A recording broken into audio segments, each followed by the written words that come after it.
You are watching Around the Point, live on YouTube.com, brought to you by Spreadshirt, with your host, HEELSTEVEN. That's me!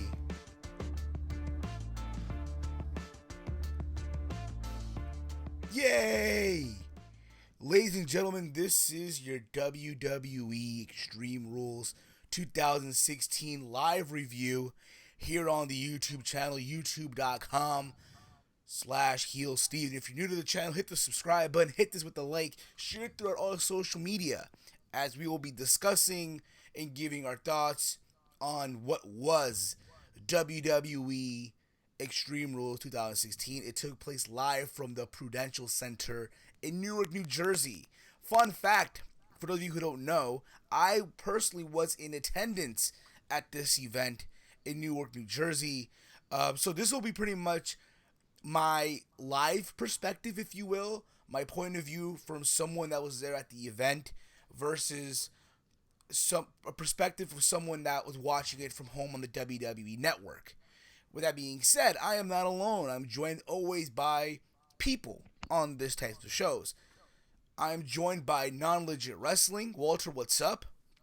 What's up, guys? And I'm joined also with the man, the one and only. He is the master of the unappreciated segment over on the TEAMHEEL podcast, Mr. Dave Sack. Dave, what's up, brother? What's going on? One thing I will say about the WWE Network, it fucking sucks that what are we on, our second or third year that it's been around? I mean, Second year, I'd say second. I wish they could just work out this lag thing. I was watching the main event and it wasn't like my controller was like skipping or something. It literally, like, the moment when AJ first grabbed the chair, that replayed like 5 times on my stream before I had to stop the stream and then press it play again. Well, it's again, dude. I mean, it's the internet. It happens. Technology. Yeah, I know. Yeah. You'll always have a. Was I the only one on that one? Well, I wouldn't know because I didn't watch the event yet. Go on, Walt. I'm sorry. Yeah. No, I was gonna just say I had no problems except for like the intro. Like Okay. it froze and. Well, But what then did the you rest watch? of the pay-per-view. I watched it on my computer. I watched it on. For some reason, the network doesn't work for me on computers. It always works. I either watch it on Roku or PS3. Roku. Yeah. So Ron's like Goku. Ron's like Goku. And now we have Goku. Then Yeah. the Saiyan guy from Planet Vegeta. I don't know. But overall, I'm gonna say this, okay? From someone that was there live, I thought the show was a solid show. I'm not gonna say this show was like, oh my god, was a fucking amazing show. Did it have its flaws? Did it have its holes, if you will? Yes, it did. Did it have its moments where it shined? Yeah, it did. But we're gonna get into all of that as we go on with this show, with this review. Let us know your thoughts, guys, down below in the comments on each match as we go. And yes, at the end, we'll be taking live calls to hear your guys' perspective on the show. Did you enjoy it? Did you not enjoy it? We want to hear from you guys. So, and if you want to interact on Twitter, it's @HeelSteven. Use the hashtag HeelRules. All right. So, before the show even happened, there was a breaking news on the internet regarding one Cody Rhodes. Pretty much is breaking news now. He is officially released by WWE. He requested his release. It's crazy because I think it was yesterday. I think the news broke out that he requested his release, and we weren't sure if WWE was gonna grant him his release.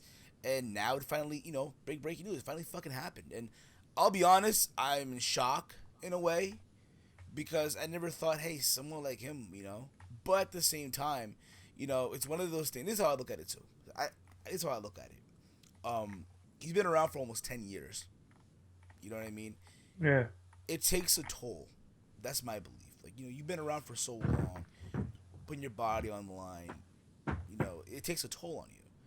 Am I going to miss Cody Rhodes? Yeah. Because I feel like he's a guy that had so much potential, maybe to be one day a world champion, something like that. But it's just a shame how things pretty much ended, What do you guys think? You want to go first?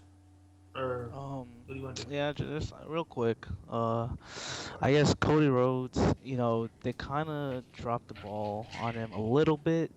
I think in terms of, I guess, pushing him to the next level. Like the dashing gimmick was good, and he was mid card champ and all that. No, the undash gimmick. That's I think where he did a lot better. And then they kind of like, I guess, what happened? He just that gimmick just got dropped, and then he became Stardust, and I don't want to say it went downhill from there, but yeah, nothing special really happened, and it kind of sucked. I think the time where he feuded with Sandow was pretty nice, and I thought he probably should have won Money in the Bank over Sandow. You could argue about that, and because Cody Rhodes deserved at least one Money in the Bank, you know, he should have won it at Yeah. least one time, and I mean, yeah, at least one time he should have won it. But yeah, overall, sucks that he's gone. He was pretty talented, not the biggest guy in the world, so that didn't help him at all. But yeah, good luck in his future endeavors. Yeah. But you, Mr. Sack. Uh, it's a complicated case because I mean, like you look at that family, and one thing that you gotta understand about the Rhodes family, I mean, like I really love the American Dream, Dusty Rhodes, especially his stuff in WCW because like that's where he was able to actually do more, be a world champion, you know. But it's like when you talk about the Rhodes family in WWE, it was making the best of what you got. And Yeah. that's what they were able to do so much with. Rather it be gold dust and polka dots and dancing with sapphire, or I mean Dusty, my bad, gold dust. I mean Dustin as gold dust. You know he made that work, and he's still making it work. That's the thing that surprises me the most, because you look at what gold dust is doing with our truth. You got two veterans that are been in the business forever. They're on their way out. No doubt, hands about it. You know. So I thought they're gonna retire before anything serious happens. But the fact that this dropped, I mean, like I had that thought going in yesterday, that like this might be Gold Dust's last year, and then to find out that his Cody. brother, yeah, Cody, just like boom, I'm out. You know, I'm really surprised, and I think for WWE, this was just easy for them because I mean I bet they wanted to keep him, but it was just one of those things where they're still in their process of figuring out who are we gonna let go to finish our monthly, I mean our yearly cleaning of the roster, and this was like an excuse for them to let someone go. It sucks, but as for my overall thoughts for Cody Rhodes, um, I think he was one of those people who deserved not a he didn't deserve like a title run, but he deserved like that one moment in time where it's like, you know what, maybe he really could have been something, rather it be winning Money in the Bank, or like because like I was on Wrestling Soup earlier, and they fought Shout and they out to read that. Wrestling Soup, by the way. Shout Yep, out to Wrestling Soup. yep, And shout Missionary out. Thomas and Joey Numbers, by the way. Yeah, In I was on this. case you guys did not check out episode 147 of the TEAMHEEL podcast, we had Anthony Missionary Thomas as a guest from Wrestling Soup. It's actually in the archives here on the channel. It's also on iTunes, Stitcher Radio, over also at SoundCloud, and also over at Google Play Music. If you want to check that out, which you guys should, it's very entertaining. A lot of stuff we're talked about. But back to this case right here with Cody Rhodes, as you were, Dave. I'm sorry. I didn't mean to Yeah, cut you off. I no, it's cool. apologize. It's cool. I was just simply saying, when I was on, like listening, Mish read Cody's leaving statement as to like why he left, and a lot of it was frustration. But like, you wouldn't believe how much he was like pleading, trying to go back to being Cody. Like he wanted this, but it's just, I mean, like everybody thought a lot of it was he's doing this thing to finish like finish what you started, like what his dad said. He actually wanted to go back to being Cody Rhodes, and in my opinion, that's a cool thing. But at the same, and like I hate situations when someone dies, Yeah, but because like I hated how they capitalized on Eddie Guerrero's death with Rey Mysterio because he was more over than Chavo, who's his own relative.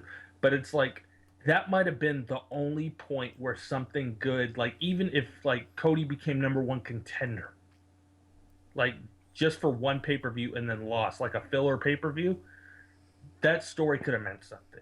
But I think like the highlight of his career has to be when they beat the Shield.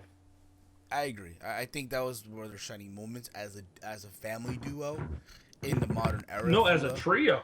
Yeah, As a trio, 'cause they came out together doing the Yeah. Shield Fist. Yeah, exactly. Reading a comment here from TN Couponer.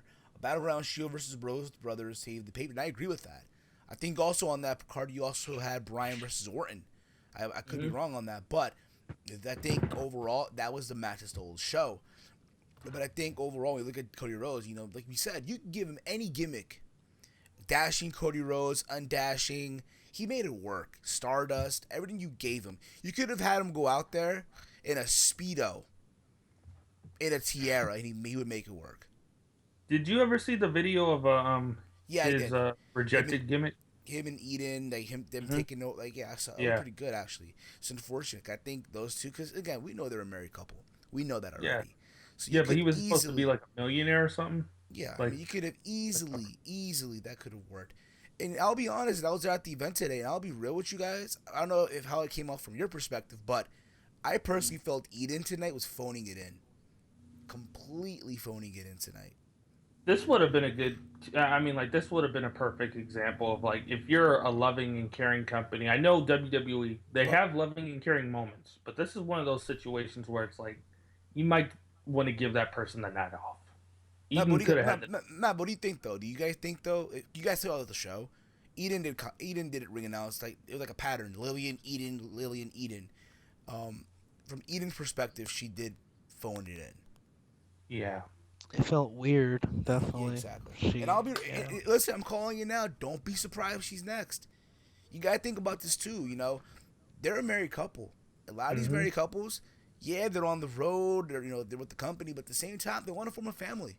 That's true. Look at Bree and Brian. Well, I don't like to talk about that one because it was kind of a forced scenario. Yeah, it was a forced thing, but at the same time, if you're Brie Bella, fuck, you want to form a family. You want to have kids. You want to grow old together. Okay, Steve. Better example: Tyson Kidd and Natalia. They're married. She's up there in age, and I bet you anything she wants a family. Of course she does. I mean, of course they do. I mean, I'm sure that's gonna happen real soon. But again, guys, drop us your comments down below. Your thoughts on this whole Cody Rhodes thing. We will read your comments on the air along the way. But let's get on to the pay-per-view itself. Live from The Rock, the Prudential Center. And overall, the kickoff, right? They start off with the kickoff show. Because normally we don't, but because I was there, I know you guys saw it too. I think you guys saw it. We're fine, but fuck it. Alright, so the show kicked off with the Dudley Boys coming out to the ring. And they get this huge pop from the people. ECW. It's the Northeast. New Jersey, New York. New Jersey is the ugly sister of New York, pretty much. Let's be real about it, okay? And I'm from Jersey, and I'm saying that shit. And pretty much they said, oh, we started Extreme. Here it was in this area. We started Extreme. They had people to chant for ECW, which they did. And then this whole funny thing was Bubba Ray told Devon, "Hey Devon, what? Can we get out of this stinking city now?" And all of that just for they played the theme song of Kaz and Enzo. Out comes Big Cass. And he gets on the mic, he references food, and I'll be honest, and I said this before, I'll say it again, he needs Enzo Amore. I mean, they work good together as the big guy, little guy duo. And you gotta, I followed them, from the beginning of NXT and stuff, and he's improved, but he can't do it alone that much. Like Enzo, get back. I wish you a speedy recovery. Don't try to pull a John Cena, but we need you. We don't need him, but Kaz needs him. No, that's what I mean, for the tag position. You're looking like we need him, motherfucker. Is he gonna pay my bills? No. No, that segment was a waste of time, man. Yeah, it was a waste. It's funny because he gets in the ring, there's a beatdown going on. They're gonna bring out Enzo, right? And from what it looks like, they're gonna hint probably Enzo's return, probably for Money in the Bank, if anything. That's probably gonna happen. But I just got this weird Does it at all feel weird that he's the only one saying that he's like the representative of the new era? I Every mean, promo, the new era. yeah, I feel like it's again this new era shit's fucking forced. It's fucking being forced. And again, what you're being told to say. Honestly I though, know, but it's just like he's the only one saying it. I don't. Yeah, because they need someone to say. But I don't think. When I think of the new era, I don't think of him. I think of, if you will, the Roman Reigns of the world, the Right. AJ Styles of the world. Hell, even fucking now Seth Rollins of the world. By the way, the man that returned tonight, the man is back, Mr. Seth Rollins.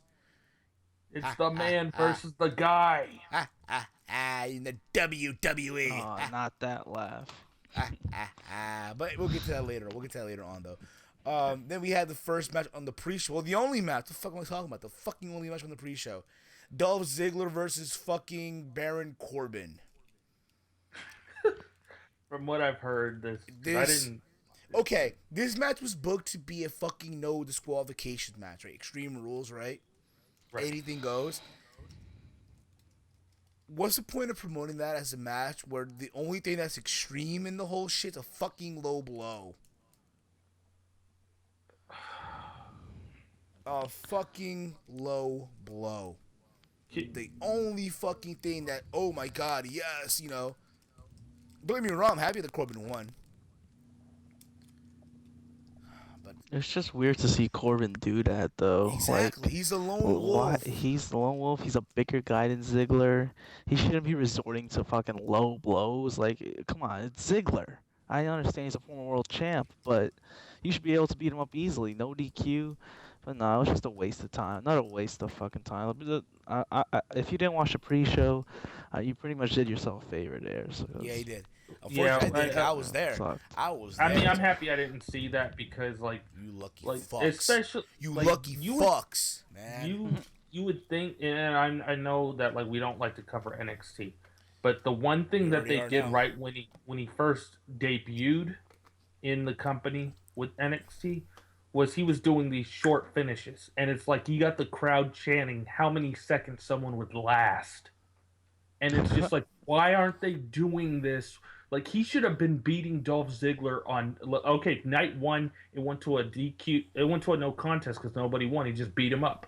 But like the first contest that this guy should have had should have only last 5 seconds. Like right into an end of days, it's over. And then like match after match, people are counting 1, 2, 3. Like this is how it really went down.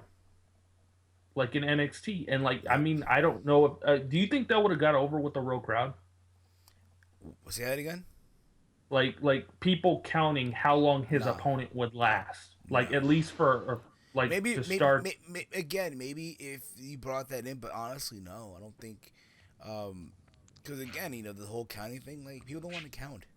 It's cool. Honestly, it's cool. It's cute when it's in front of a small crowd like that, like Full Yeah. Sail. But you bring that to like, if you bring that to, let's say, the Garden or the Barclays Center, because they don't do the Garden no more. Or you bring Right. that to like an arena around in the country. Nah, it won't really get over that well, in my opinion. He just needs something. He needs something like And I pitched the idea. Hey, when Orton comes back, if he comes back, that'd be his first big feud against Randy I Orton. feel it. But until then, he the should have new been the era. guy. Yeah, he should have been the guy who like every match he has ends in a like they have to stop the match. I hear you. You know, either that or just beat you quick. One of the two. I don't. Reading the comments here, saw it by Matt Lopez. Saw it, I was like, what the fuck? Low blow by Corbin by T and Couponer. Cody is so talented. I would bring back the world title and give it to Cody. Michael Corvin, fuck Seth Rollins in caps. Wrestling Soup, a shock emoji. And Michael Corbin here, I mean, if you can't find use for a guy like that, then, I mean, what the fuck do you want? People wanted one from him to put over their heads, and then he was undashing Cody Rhodes. Too many comments we're going to get into this a little bit here. But you got to get the idea. But again, honestly, guys, if you guys missed that pre-show match, you did yourself a favor. I unfortunately did not because I was there. Mhm. Like he's funny because I went to the bathroom. I went to get some food because lucky for me, I was sitting in the club section, not Yeah. that club, but the club section of the Prudential Center, and they had like a gourmet food, whatever. They had like gourmet style shit. So me being me, the culinary major, if you will. Of course, I fucking marked out for that. I had a fucking Reuben sandwich and a fucking macaroni and cheese bacon. Because again, Bacon, mac and bacon, cheese. dude, bacon goes good with fucking everything. Okay, I'm just Yep. saying. Or if bacon or pancetta, one or the other. All right. Mm. But this is not a food thing. All right. So I did all that. I ate whatever. Went back to the bathroom, assuming okay, the pre-show match is already over. Get back to my seat. Fuck. No, that shit went on the last 10 minutes, like 10 minutes before the actual show started. So then we get to the main show. We kick off with a tornado.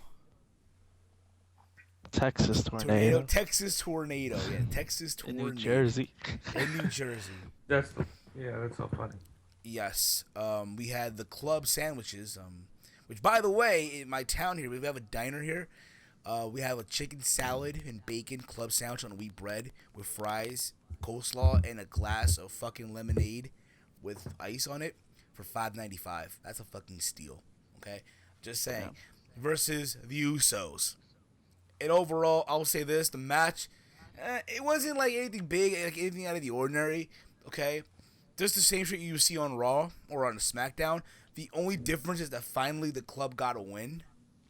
You had Gallows pin. I forgot which one of the Usos, but honestly, I would prefer if Carl Anderson did. Wait a second. Didn't the club, like, wasn't their debut match against the Usos and they won? They did, but if the thing about it is though, you have them lose constantly every fucking week. You feed them to the family. It's like you forget about they won the debut match against the Usos. You forget about it. You forget. They finally got a win here on pay-per-view, which they should, which they deserved.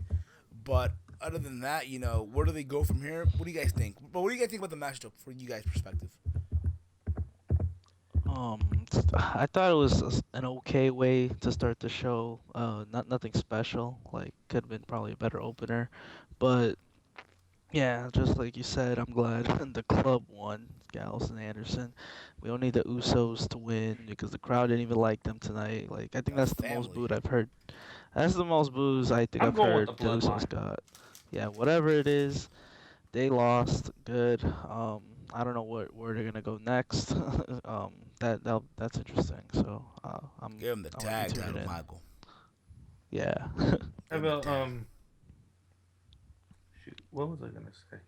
This match was like, it wasn't stale, but it's just like okay. One, a lot of people uh, they were actually thinking that it would be a good idea for the Usos to win, only so then people would get it in their mind that, oh, they're not going to have the entire bloodline win in the whole night. By having the Usos lose, that kind of became predictable what was going to happen. But honestly, I looked at the match and it was just like the Usos. They, I mean, of course they lost, but like I wish they would have just made the the club. I wish they would have made them look way stronger and more of a dominant force, like how they were in their debut when they just came in and laid these guys out. And it's just like they've been feeling more of like, okay, we're sidekicks, which they are, but they Yeah, they shouldn't are. come off like they Here to really think shouldn't about come it, off. here to think about it, WWE went out of their way to make Gallows and Anderson just feel like chumps. In Yeah, my opinion, they went out of their way. This again, I don't like to say, "Oh my God," I'm not the kind of guy here that says, "Oh, WWE buried this guy, buried that guy." Fuck, yo. To think they left New Japan Pro Wrestling for this? yeah. They just feel like regular guys, to Yeah, be they do. honest. Like, they feel like regular guys. They feel like guys that you see opening a Royal Rumble match. That's what I think. But again, Yeah. but we'll see what happens along the way. Drop us your comment. Reading the comments here right now. I agree by between the Rope Show, Anthony Roscoe. The club should take the belts till Anthony and Cass come back.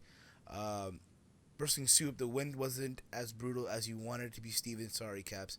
Yeah, I guess it was. I mean, it was there. T. Cooper, the club needed the win, as they did. Then again, but Michael Corbin. I've only had it once, like 10 years ago. What he's saying is, I feel like an outcast with all the bacon talk. I've never been a huge bacon guy. You're like the first guy that I know that's not a bacon guy. It's all about What? that BLT. They're probably about that veggie bacon or some shit. No, Like listen, that. dude, you'd be Turkey surprised. bacon. Listen, not dude. I know people like that. For some people, I used to eat no, a lot of listen, veggie shit. listen. If you're not into bacon, I suggest pancetta. It okay. alternates itself. Or if not, turkey bacon, I guess, or beef bacon. Yeah, that's what I meant. Turkey bacon. The last thing that I want to say about this match was, if any match on the card deserved a post-match beatdown, it was this one. I agree. I agree with that one. You know what?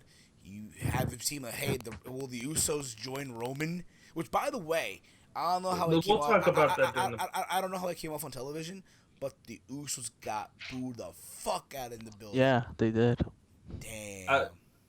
I'll save my thoughts about the Usos more so towards the main event. Okay, so then we get the second match on the card. Kalisto versus Rusev Machka. Slaughter. Yeah, apparently. Overall, again, this match, it was a decent match. Something that you probably would see on Raw. But then again, I'm going to say, like I said on the podcast, I knew that Rusev was going to win. You knew that was coming. Yeah. There was a spot they did where Kalisto, I think he went for like a dive. From the he got on the top rope. He was gonna do a dive on Rusev, and Rusev grabbed him and threw him into the apron. He lands. I think he landed wrong. Apparently, he probably got hurt. And then Rusev dragged him into the ring, tried to put the fucking accolade on him. And it's funny because he tried to do it constantly, and the referee stopped him. I'm like, okay, they're gonna do a swerve here. That's what I thought. Roll up. Then again, can Kalisto fucking roll up Rusev? Come on now, that's possible. Yo, man, that accolade though, the finish is like he stretched the shit out of him. Yeah, he yanked him up, stretched. Oh fuck yeah. Like when I saw that, you know what it reminded me of? Honestly though, I prefer if we're gonna do that, you might as well just have a rear naked choke as his finisher. That's true. But when I saw that, you know what it reminded me of? Of all people, it reminded me of Melina, because I remember in one of her matches, she got stretched so bad that her leg touched her skull. Wasn't that against Trish? Again, No, wait a minute. I could be wrong on that one. Don't quote me on that. Take that. I don't know who she was taking on, but someone stretched her so bad that her leg bent and touched her skull, and I'm just like, yo. So Rusev was now a 2-time U.S. champion. That's good. And I'm calling it now. Next week, Cena comes back in.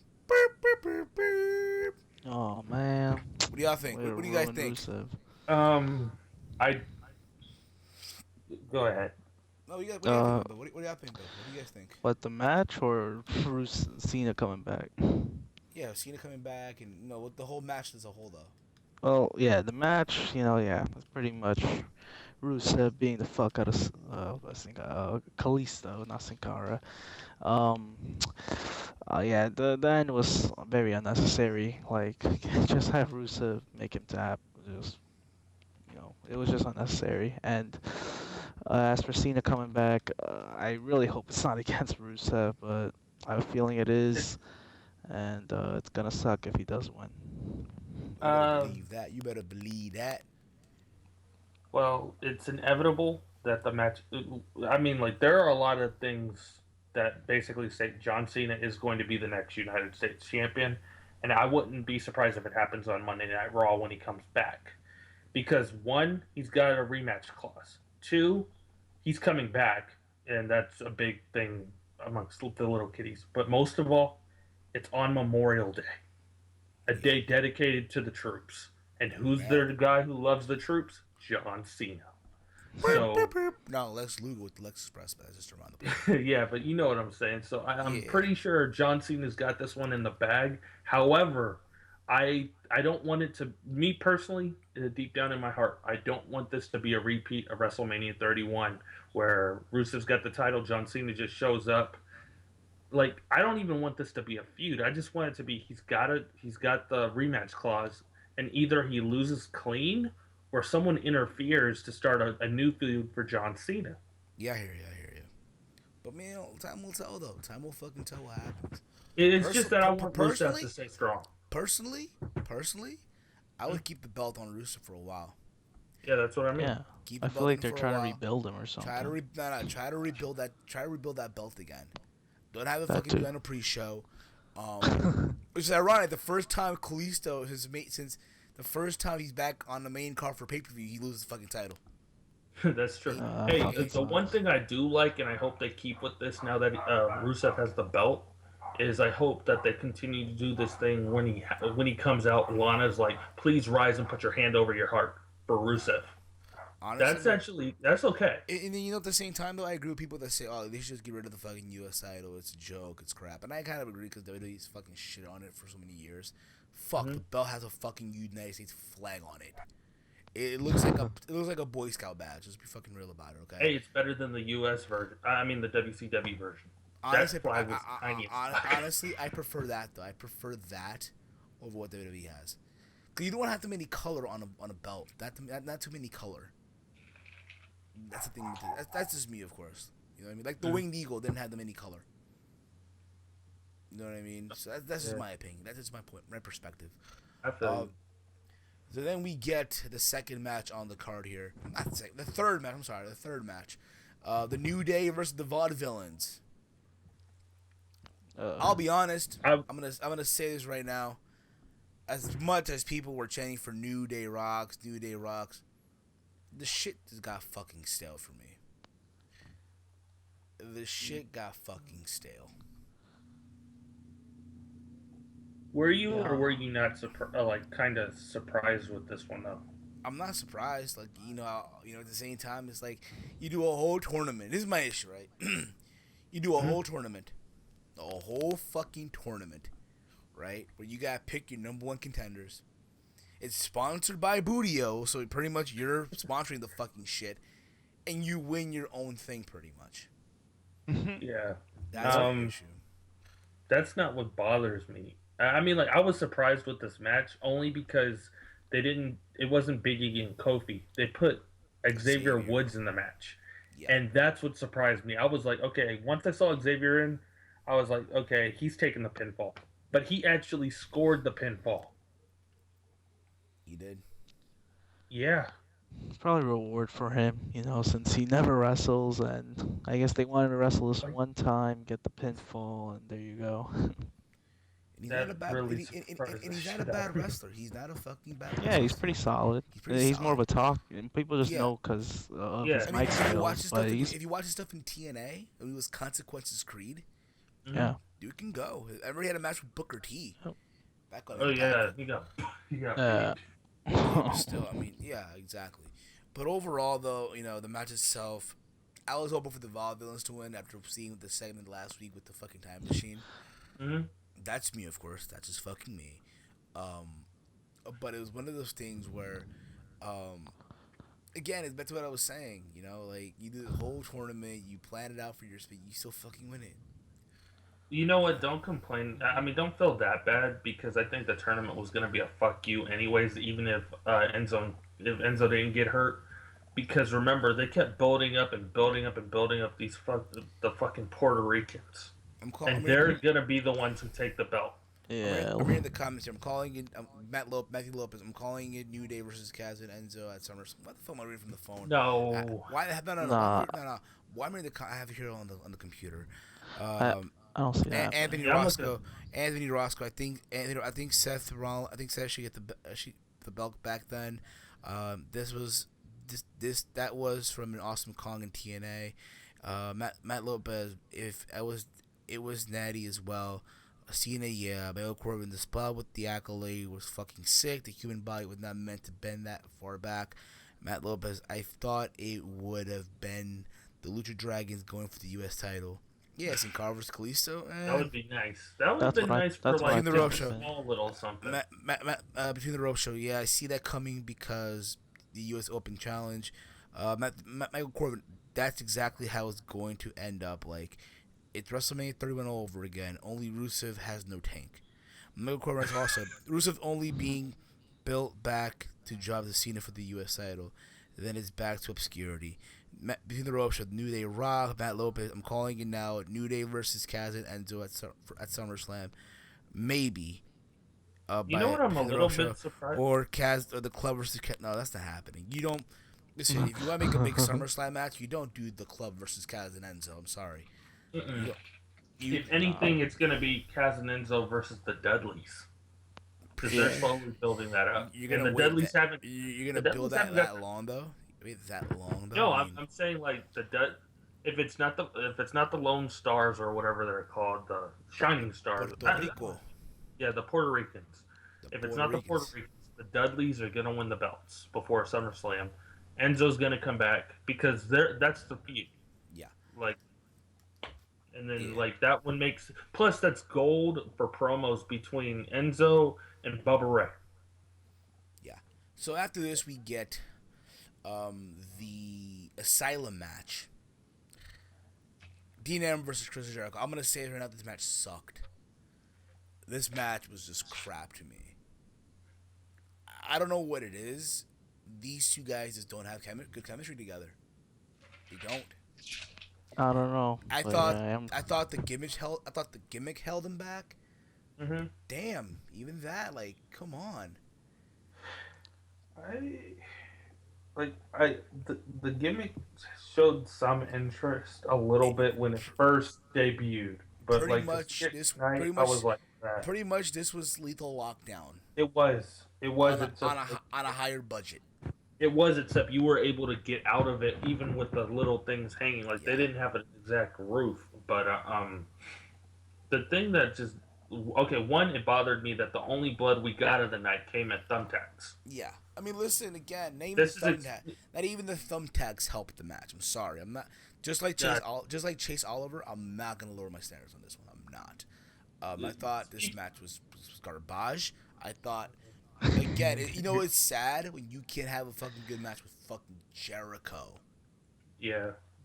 Speaking of like thumbtacks and shit, the one thing that just bothered me about this whole pay-per-view is that it's called Extreme Rules, and you have a regular match. How do you have a regular match on an Extreme Rules, like a pay-per-view where you can either be disqualified in a match or you can still get counted out, like the submissions match? I have no idea. WWE Everything should have been no DQ. Well, so that's a WWE creative writing. It goes in one ear, it comes out the fucking other. Dude, this match went on for too long. Yes, though. exactly. Way too long. Too fucking long. It felt like I was there for 2 hours. Like, holy shit! End this shit already. Parts of it. People were chanting for Rollins. You know it's sad. You know it's sad when you're Dean Ambrose and you're out there and they're chanting for fucking Rollins. Yeah, he just can't pull off a good match for some reason. Unless he's with Rollins. Yeah, exactly. This is with fucking Rollins. You know what? This is a case where, like, you were talking about how we don't need the U.S. title anymore. This is a case where you substitute the title for the hardcore title. Nah, dude. No, just so it can be centered around Dean Ambrose. No, you know why, dude? You know why? Because the hardcore title nowadays in this era doesn't work. It's meant to be used similar to like how Crash Holly had it. They're not gonna do that. Not in this modern era. They're not gonna do some 24/7 gimmick. They're not gonna do it. I doubt it. You're gonna have fucking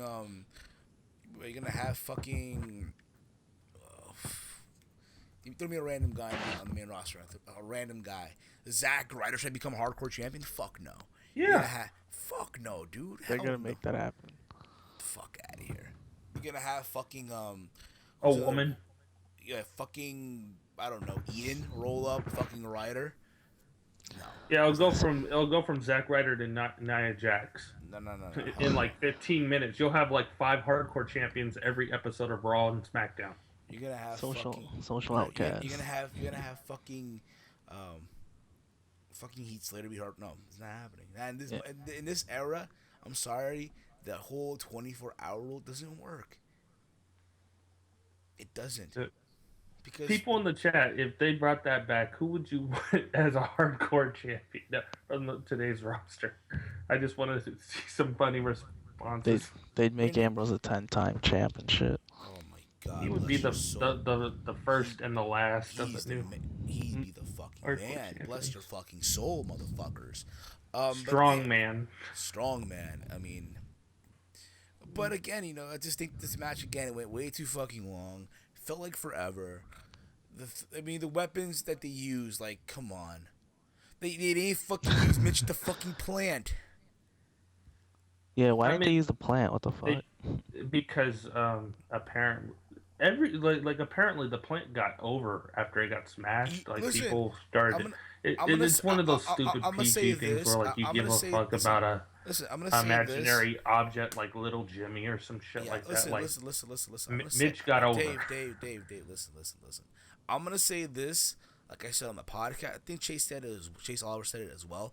You know, it's sad that when wrestling fans have to fucking mark out for a fucking instrument. You know, it's sad when we as wrestling fans mark out over a fucking cereal box. That's not fucking real. That, you know, General Mills or Post or Kellogg's or Quaker will never fucking endorse. You know it's sad. You know it's fucking sad when we lower our standards, when a fucking plant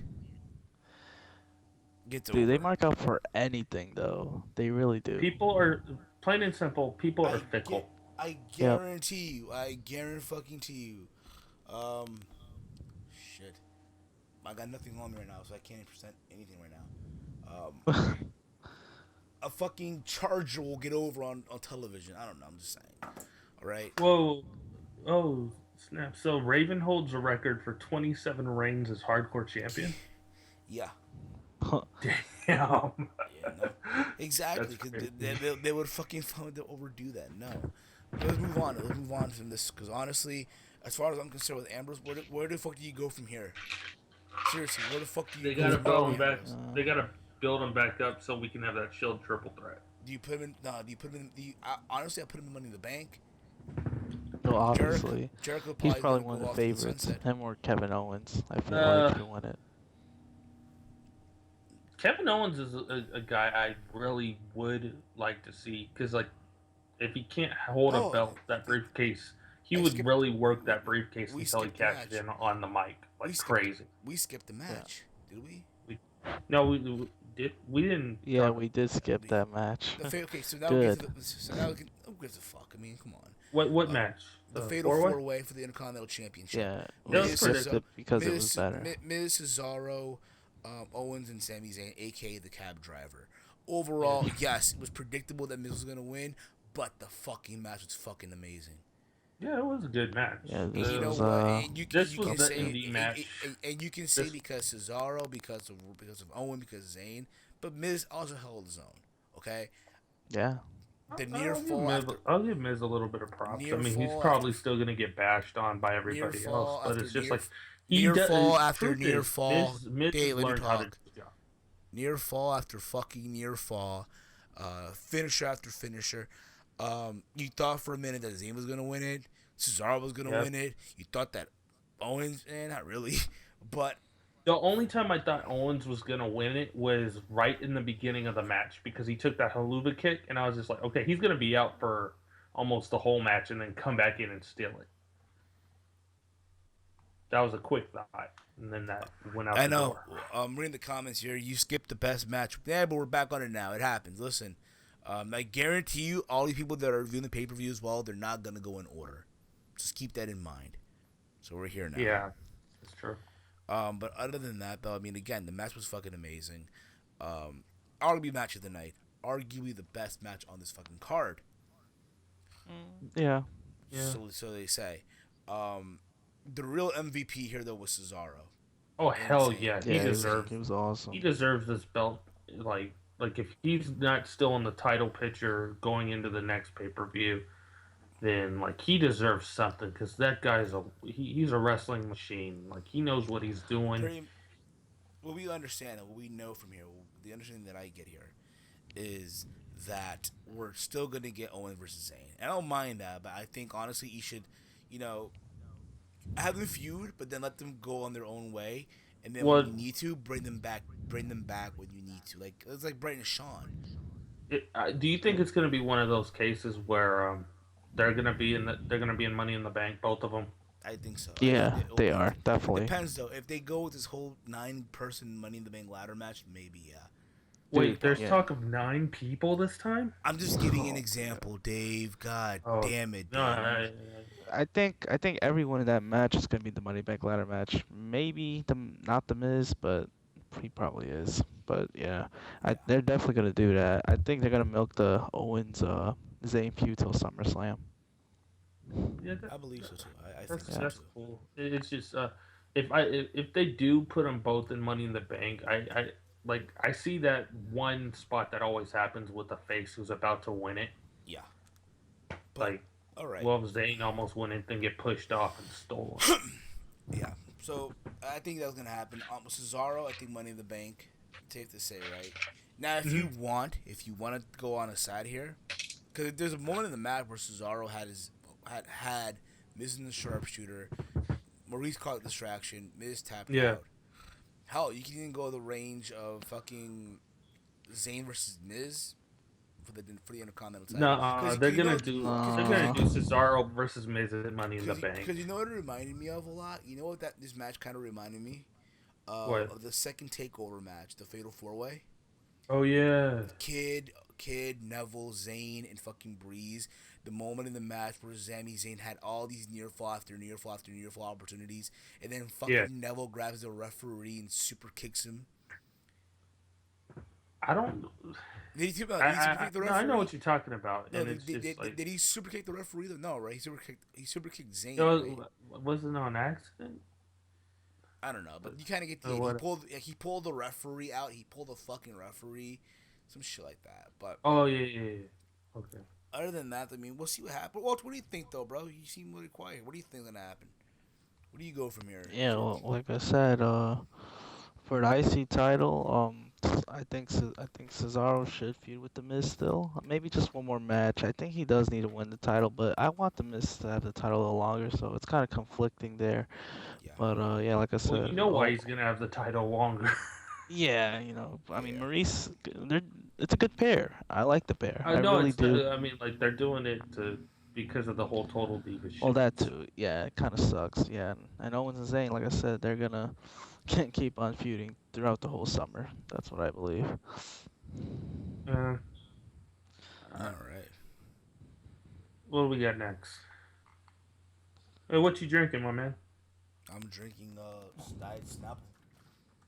Diet. I have Golden Peak sweet tea.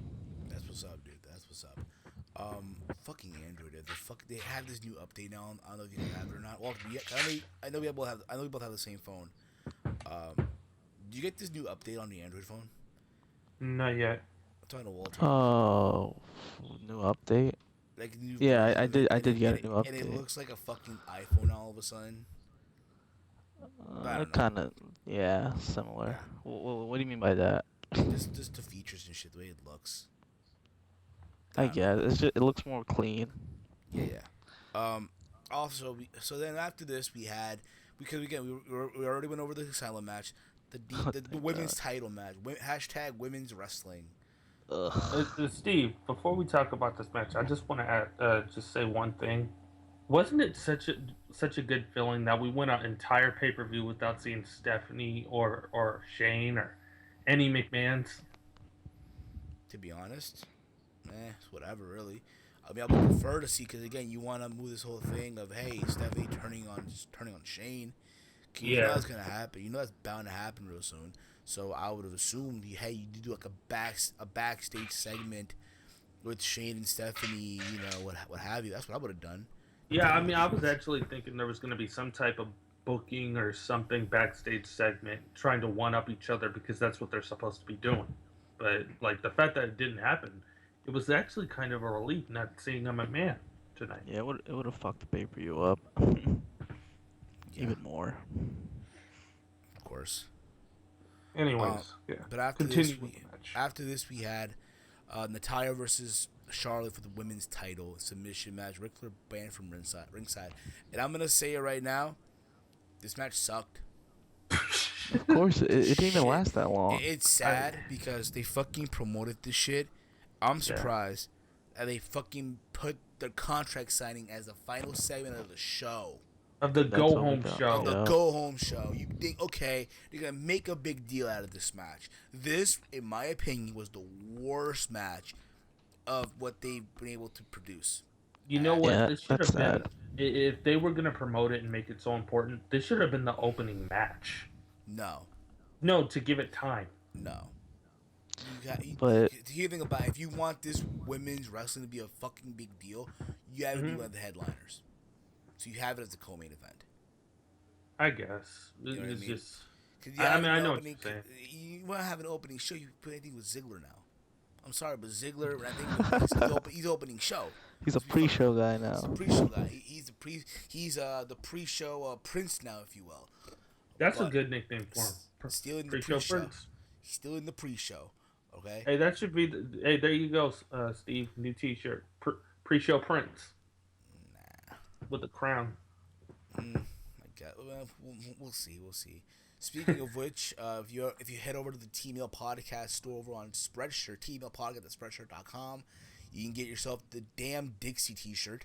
We ship all over the world. That is TEAMHEEL podcast at Spreadshirt.com. The official damn Dixie shirt. We also have the Oh Bear Yeah T-shirt, inspired by the wrestling bear himself.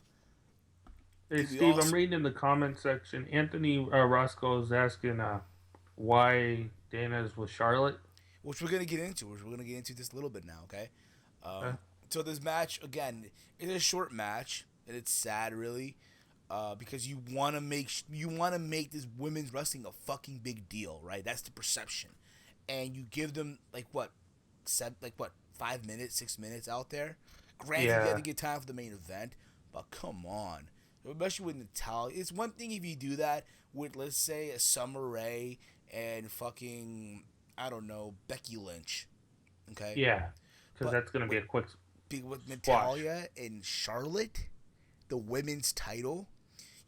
I'm not saying you said fuck you to the women's title. I'm not saying that, but it's a little bit like, what the hell? So what are you trying to present here with this women's wrestling, this women's revolution?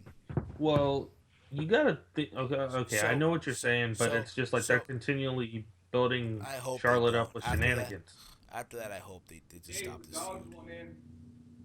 Okay, so that guy said, but anywho, is one of those things also. So during the match, keep this in mind, the stipulation was Rick was banned from ringside, and I was expecting Rick to buy a front row ticket, something like that. Didn't you also, Walter? Like, didn't you expect some shenanigans? Hey, Rick bought a Probably front row some ticket, bullshit like that. get bladed Yeah. up, whatever. But what happened here was, so Natalia had Charlotte in the sharpshooter. Out comes someone dressed as Ric Flair, the robe and everything. And I see it from where I'm sitting, like, what the fuck? What's this? Next thing you hear is, woo! When they played the Ric Flair theme song, and out came Dana Brooke. You know what? I actually would have preferred mini Flair. What's his name? The ref. Here's how I look at it, too. And I hear people say, oh, what about Dana Brooke now? What are they gonna... I mean, honestly, the way I look at it, I think, honestly, what it comes down to is the whole thing of, okay, Emma's out with an injury. Yep. And that's a duo. That's a pairing. You need to do something. I would rather have Dana Brooke do this on the main roster than being paired with fucking Eva Marie. Yeah, that was a rumor, and so like everybody needs to shut up about like why is she with her, because this is actually a seriously, good thing. Do you want to see her paired up with fucking Eva Marie? I don't think so. Hell, you don't. Hell no. No, I don't. But you know what? I look at I'm reading this. I'm gonna read the comments real quick. I'm reading the comment. Anthony Roscoe. I'm surprised we didn't have them. Nor a segment. I was expecting one, but I guess you're referring to Shane and Stephanie. Draven G. They will make up for it on Raw. I'm sure they will. Anthony Roscoe asked why Dana Brooke is aligned with Charlotte. I understand Emma's hurt, but it doesn't make sense. I get that too, but at the same time, again, I would rather have her do this on the main roster than being paired with Eva Marie. If that's the case of it at all, send her back to NXT. Cause I think she's still green as shit. That's just my opinion, okay? Just cause the heel seems blah, and I agree with that. Dana Brooke got less of a reaction than Primo and Epico. That's from Draven G. Eric Pienda, DJ Eric, say hi, Eric. I'm gonna buy the wrestling tee. Awesome. Between the Ropes show, Sasha Banks is hurt again. Do you guys know about that? Yeah, the ref heard her. It was during that they did a 6 women's tag match, I think, at a house show, and there was some accident where like a ref like hit her in the head on accident with his knee. What the fuck? It was something like that. So I mean, like, hopefully, I mean, like, honestly, I mean, like, that sucks. But I think they were going to kind of they were going to kind of pull a Brock Lesnar with Sasha Banks, because one, she's still undefeated, but it's just the fact that like they didn't want to give too much overexposure on television with her. So it's like they want to bring her in when pay-per-view, when it's her turn for a main story angle. So the closer we got to SummerSlam. So I mean, we still got 2 months. Imagine, read a comment here. Imagine if they go through with Charlotte versus Eva Marie. Oh dear. No, They won't. you know what Mish said on Wrestling Soup? What he thinks they're gonna do? What they gonna do? A great one. He thinks she's holding that belt until Nikki Bella comes back. Wow. I mean, Because she has a rematch. She has a rematch for the belt, and it's just like they might play up that story that Nikki is afraid that Charlotte's gonna try to break the record. Yeah. Which is stupid. Man, But back to the Dana Brooke thing. I'm okay with it. Not just because of I'd rather have that than her and Eva. It's because like you can kind of play that thing that like because she's a Flair and the Horseman had Arn Anderson as an enforcer. This is hers. This is her enforcer, her bodyguard. You know, her muscle. Yeah, So I mean, it could be, but I could work with that. It could be, but at the same time, that we have the 4 horsemen women already. And, I know, but like Sasha, Becky, yeah. Bailey, and Charlotte. That's true, but like, but like the character of Charlotte is saying that they don't deserve to be horsewomen. You can say security, you can say bodyguard, but I wouldn't say enforcer. No, never reference Dana Brooke and Arn Anderson in the same never. No, in your no. life. It's just something for Dana Brooke to do, to be honest. I'm not even. Exactly. I don't want her to. I personally don't think she should be on the main roster, but you know, you brought her up. Now do something with her, and that's what they're pretty much doing. You know, well, yeah, that match was just it was bad. Kind of sucked, to be honest. It was brutal. But then now we get to the main event of the evening. The main event of the evening. A meat and potatoes. Wonk, wonk, wonk. After this, we'll take your live call, guys, alright? After we'll take the live call, so bear with us here, okay? AJ Styles versus Roman Reigns for the WWE World Heavyweight Title Extreme Rules match.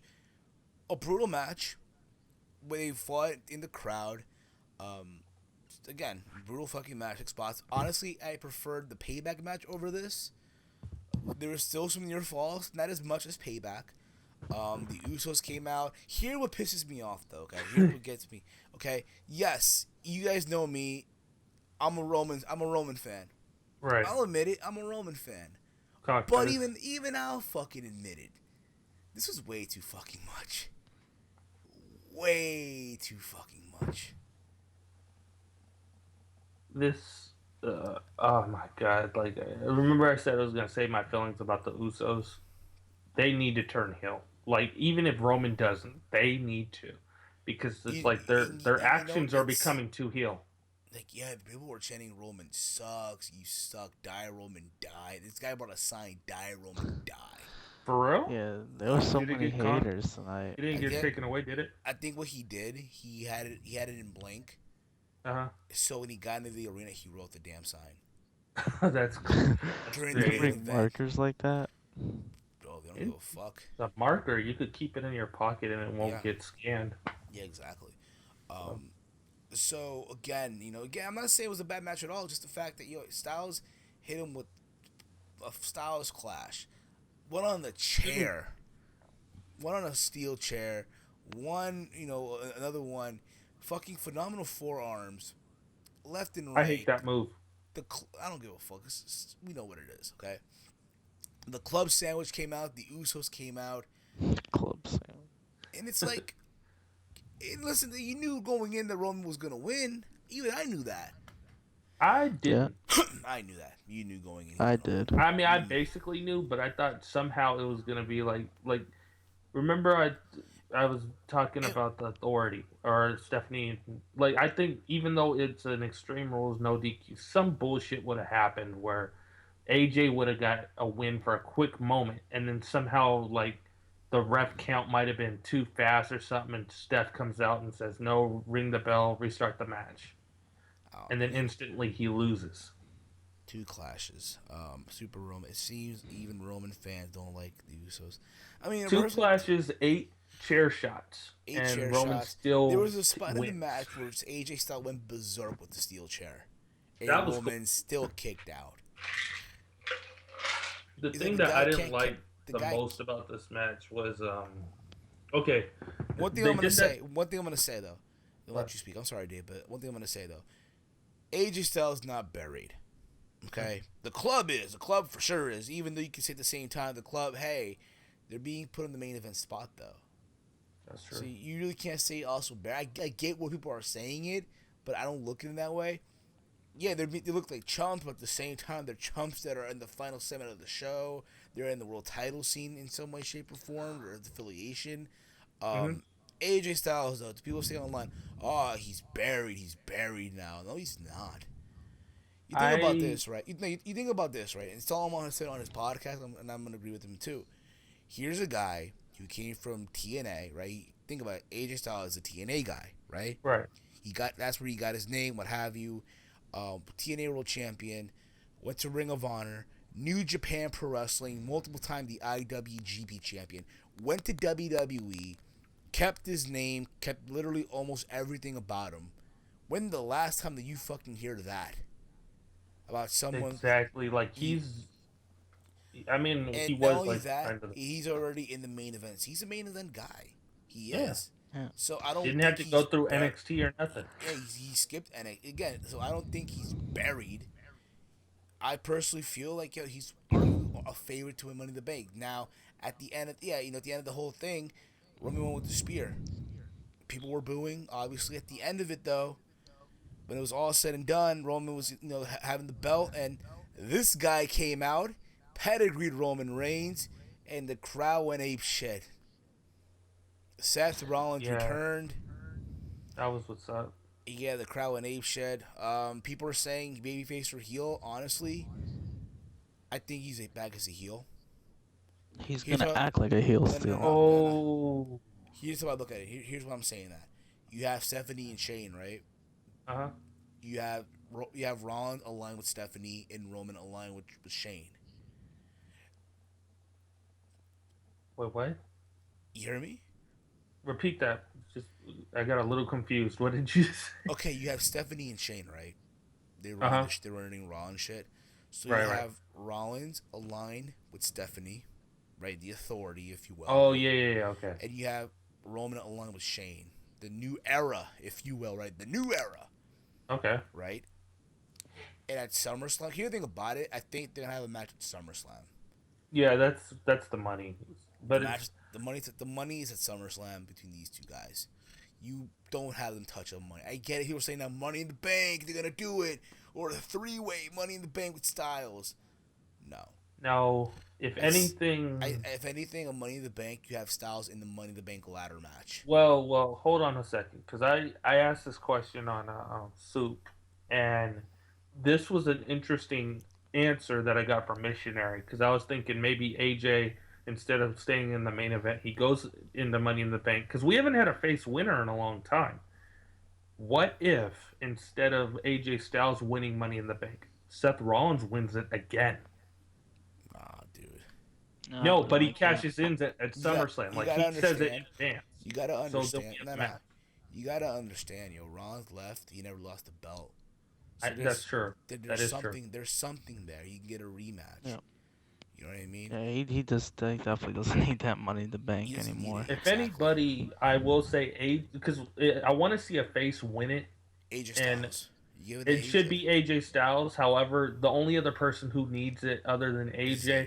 might be Dean Ambrose. Nah, I mean maybe so, but the Yeah, same. he needs it more than anyone else.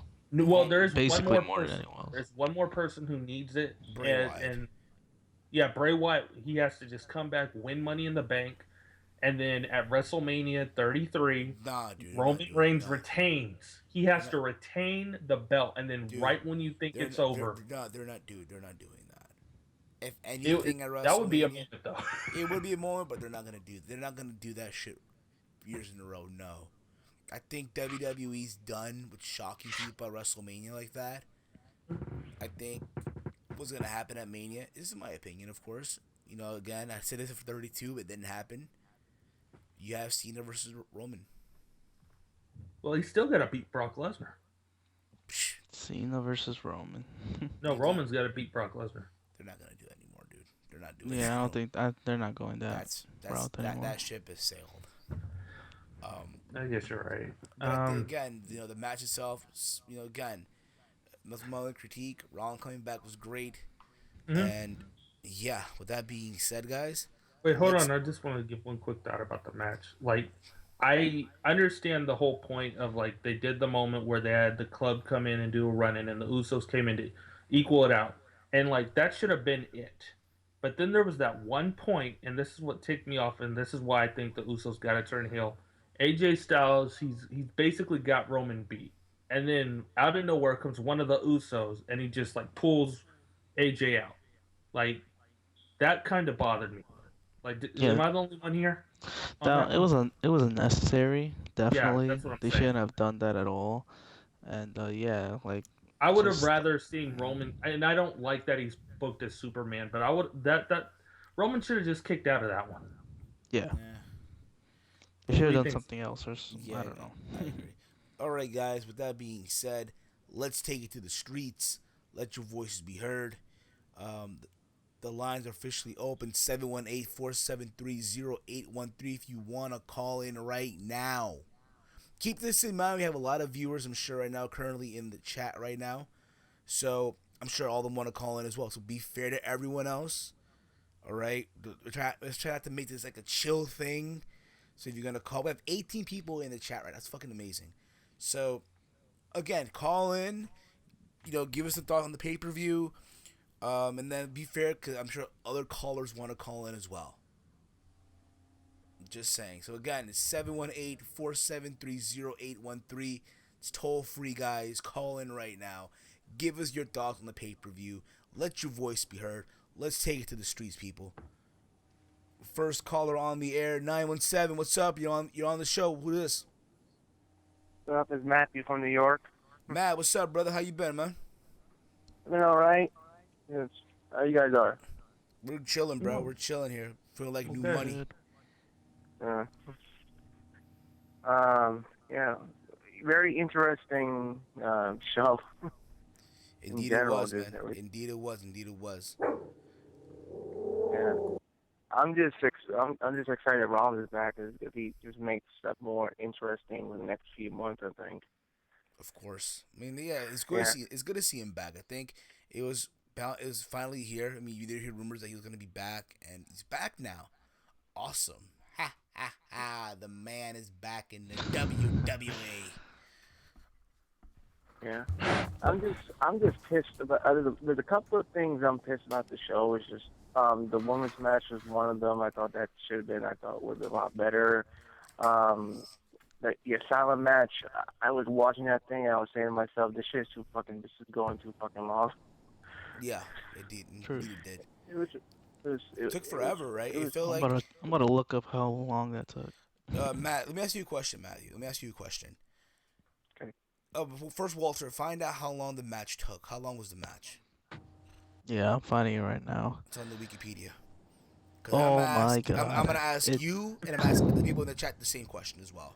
And then those who call in, answer the question too, if you can. So, Walter, how long was the match? 26 minutes and 21 seconds. So Matthew, so Matthew, let me ask you this question: what can you do in 26 minutes? It was Walter. Yeah, and 21 And seconds. in 26 minutes, 21 seconds, what could you get done? Porn. I'm asking you, Matthew. What can you do? What are the things that you can get done in 26 minutes and whatever seconds it was? Make a sandwich. Okay, sandwich. Put the bacon in there, some lettuce, cheese. You know what I mean? But okay. Put the bread in the toaster. Want to feel that crunch? Yes. Okay. Yeah. The match will still be going on. About an episode of Lucha Underground. Yeah.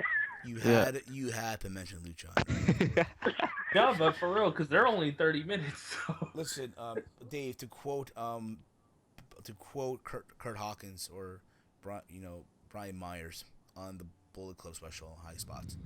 Don't be a fucking mark. I'm just kidding. What about Camp WWE? That shit's shorter than the match. I know, right? Listen, that table for 3 episodes. Listen. Damn. I seen. No. Right along with Michael Cole, JBL, and Byron Saxton. Listen, a summarized episode of Impact was shorter than this. Yeah. Ouch. Oh man. 26 minutes shit though. That thing I felt longer to me though. For some reason it felt like it was longer. I'm like, what the fuck? The show's almost over. No, you know what was shorter than this match? The TNA Asylum match where Jeff Hardy showed up. Yeah, on the live Impact. Yeah, on the live Impact. That was shorter than this one. Yes, absolutely. But other than that, though, Matt, what match did you like on the pay-per-view? What match did you like that you can just go back on the network and just watch over and over again? You watched that 4-way. That 4-way was crazy. And okay, 4-way. What'd you like about it, though? What'd you like about it? The fact that you can say in 2016 that The Miz in a match of the year Canadian match makes you think, like, what the fuck? So you're saying it's up there with Nakamura versus Zayn? I mean... Wait. Hell yeah. Well, I'm saying it's on the main roster, but bringing like overall on the main roster on Raw and SmackDown so far. When it comes to overall, I think Nakamura and Zayn was a better match. Overall, that was a better match. All right. I think that's so far the match of the year. Yeah. Steve, do you think that was the one thing about the live crowd? Because you were there. Do you think that was the one thing that was a little bit irritating, that crowd got to the point where they actually cheered for that match, Fight Forever? Yes. And it was worth it because, again, it's fucking Nakamura. You know what I mean? Come on. But, again, this is not about NXT, right? This is about the pay-per-view itself. No. That happened at the pay-per-view. They were not chanting Fight. They were not chanting Fight. No, I heard that on the pay-per-view. Dude, I was there live. No one chanted. Maybe some guy in the crowd chanted that. Okay, that must be a TV edit. Because they had that. They were chanting. I heard... Sorry. Well, go on, brother. My bad. I didn't mean to cut you off, man. Come on. No, I heard they were chanting "Fight Forever." I think there was some guys in the front row chanting that during the 4-way. Interesting. Yeah, they were chanting that. So I was like, slash like Nakamura's there. There was still 2 in the crowd. I think in the 4th row, I think they were chanting "Fight Forever" during like almost the end of the match. Yeah. I could have heard that too. I could have sworn I did. Yeah. But other than that, I mean, what match you wish you could just fix again? But just like Other than the silent match, I think the women's match, it could have been better. It could have been a lot better, and that's the women's time. That was going second to last for the main event. Then that could have been a whole lot better. All right. Yeah. Now, what would you give this pay-per-view as an overall grade? We're talking like midterm paper, research due, MLA format, the citations and shit. What would you give this match, bro? I'll give it like a C. I'd say a C, based just on the 4-way in the main event. All right. So we're talking like 70, 71. Yeah.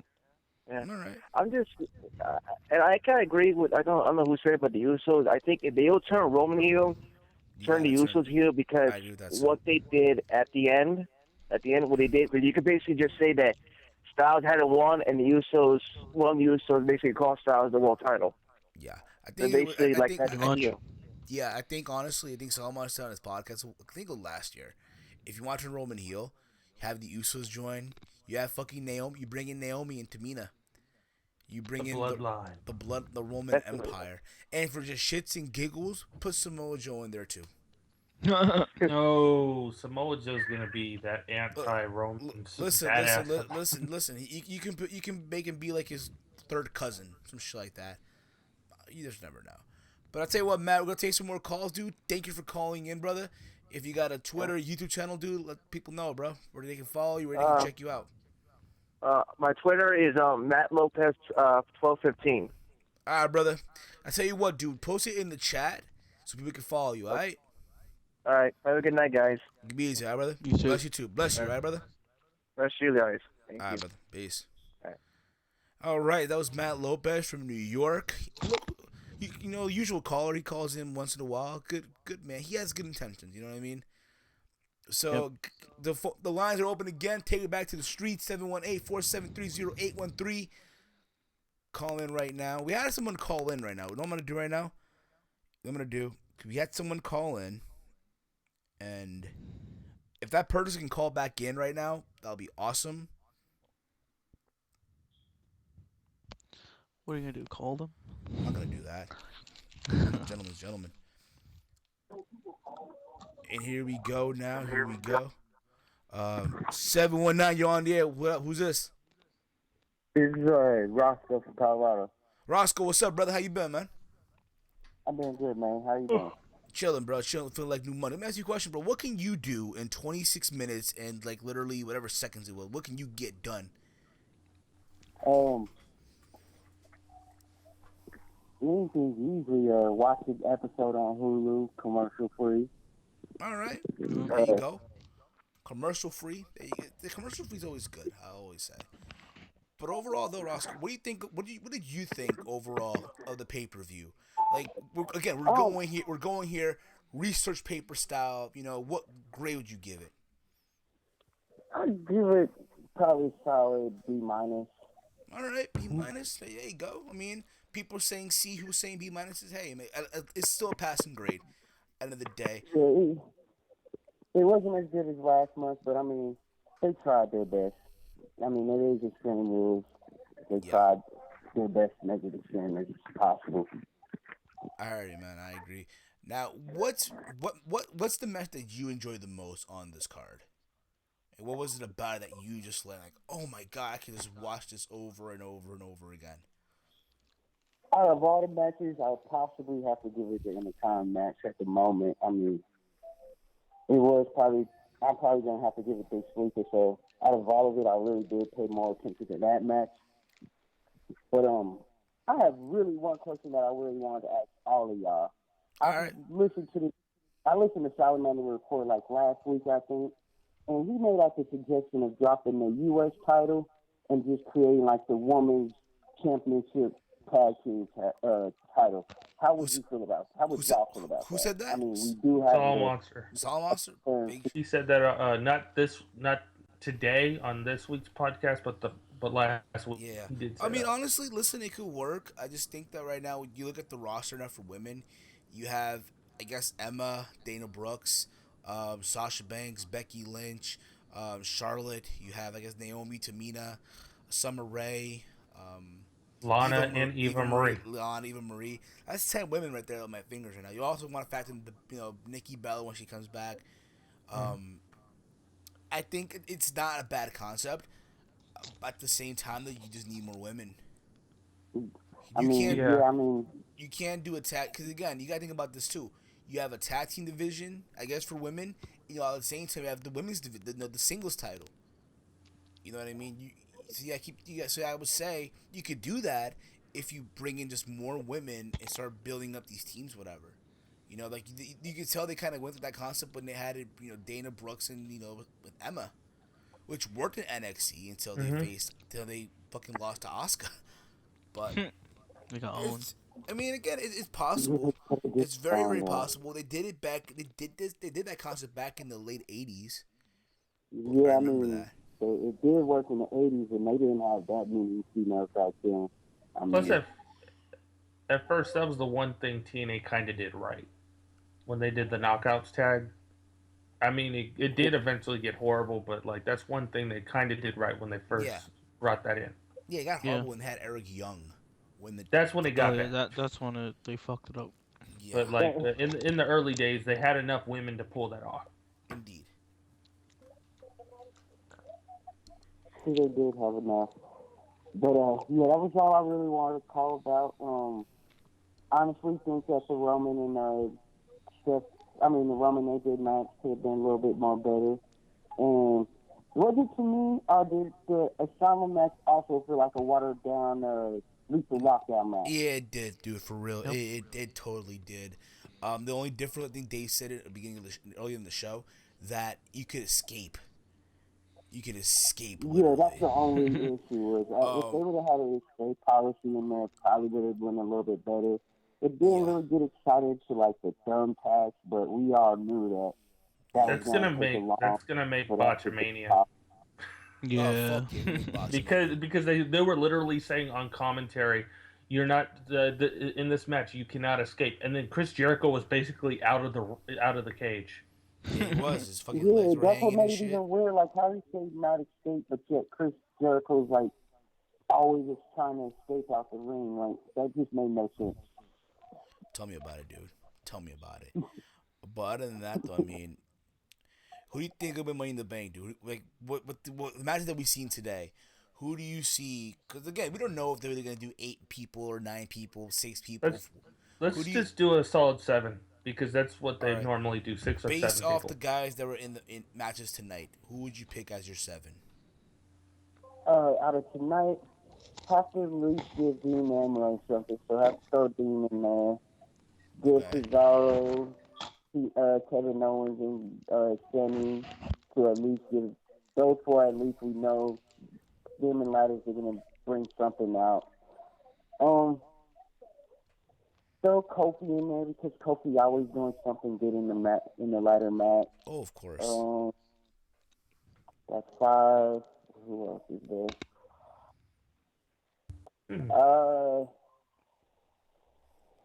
I'm kind of with y'all. I would like to see if Sage did it. I would like to see AJ in it, but I think they'll probably set up. Knowing them being bad with booking, they won't save AJ versus Seth for a title match. So I think they might have them 2 for number 1 contenders match at Money in the Bank. And who's Uso and our Doc or Gallows, just for the hell of it, just to continue that feud for the time being, even though really the club should get the belt if Enzo and Cass can't get the belt at the moment.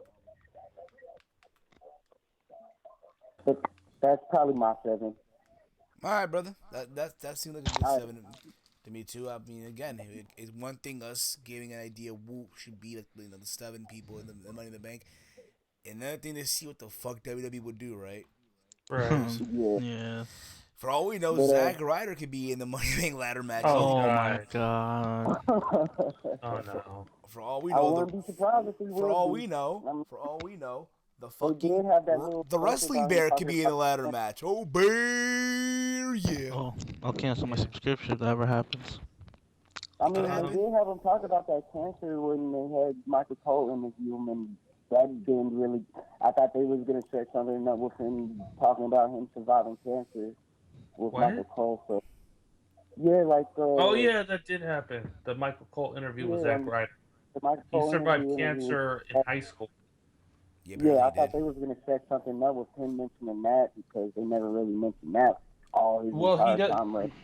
The thing about it is though, when Zack Ryder did that interview, he personally said he didn't want that to be like he didn't want that ever to be something to get him a push or to get him recognition. Like he didn't want to be that guy who, oh yeah, he had cancer, so we have to treat him special. He wanted to earn whatever spot he could get, and so like he kept that on the low, and I respect him.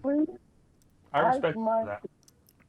I might have to change up one of my characters. I think they might throw a curveball on us and give us Darren Young in the Money in the Bank match.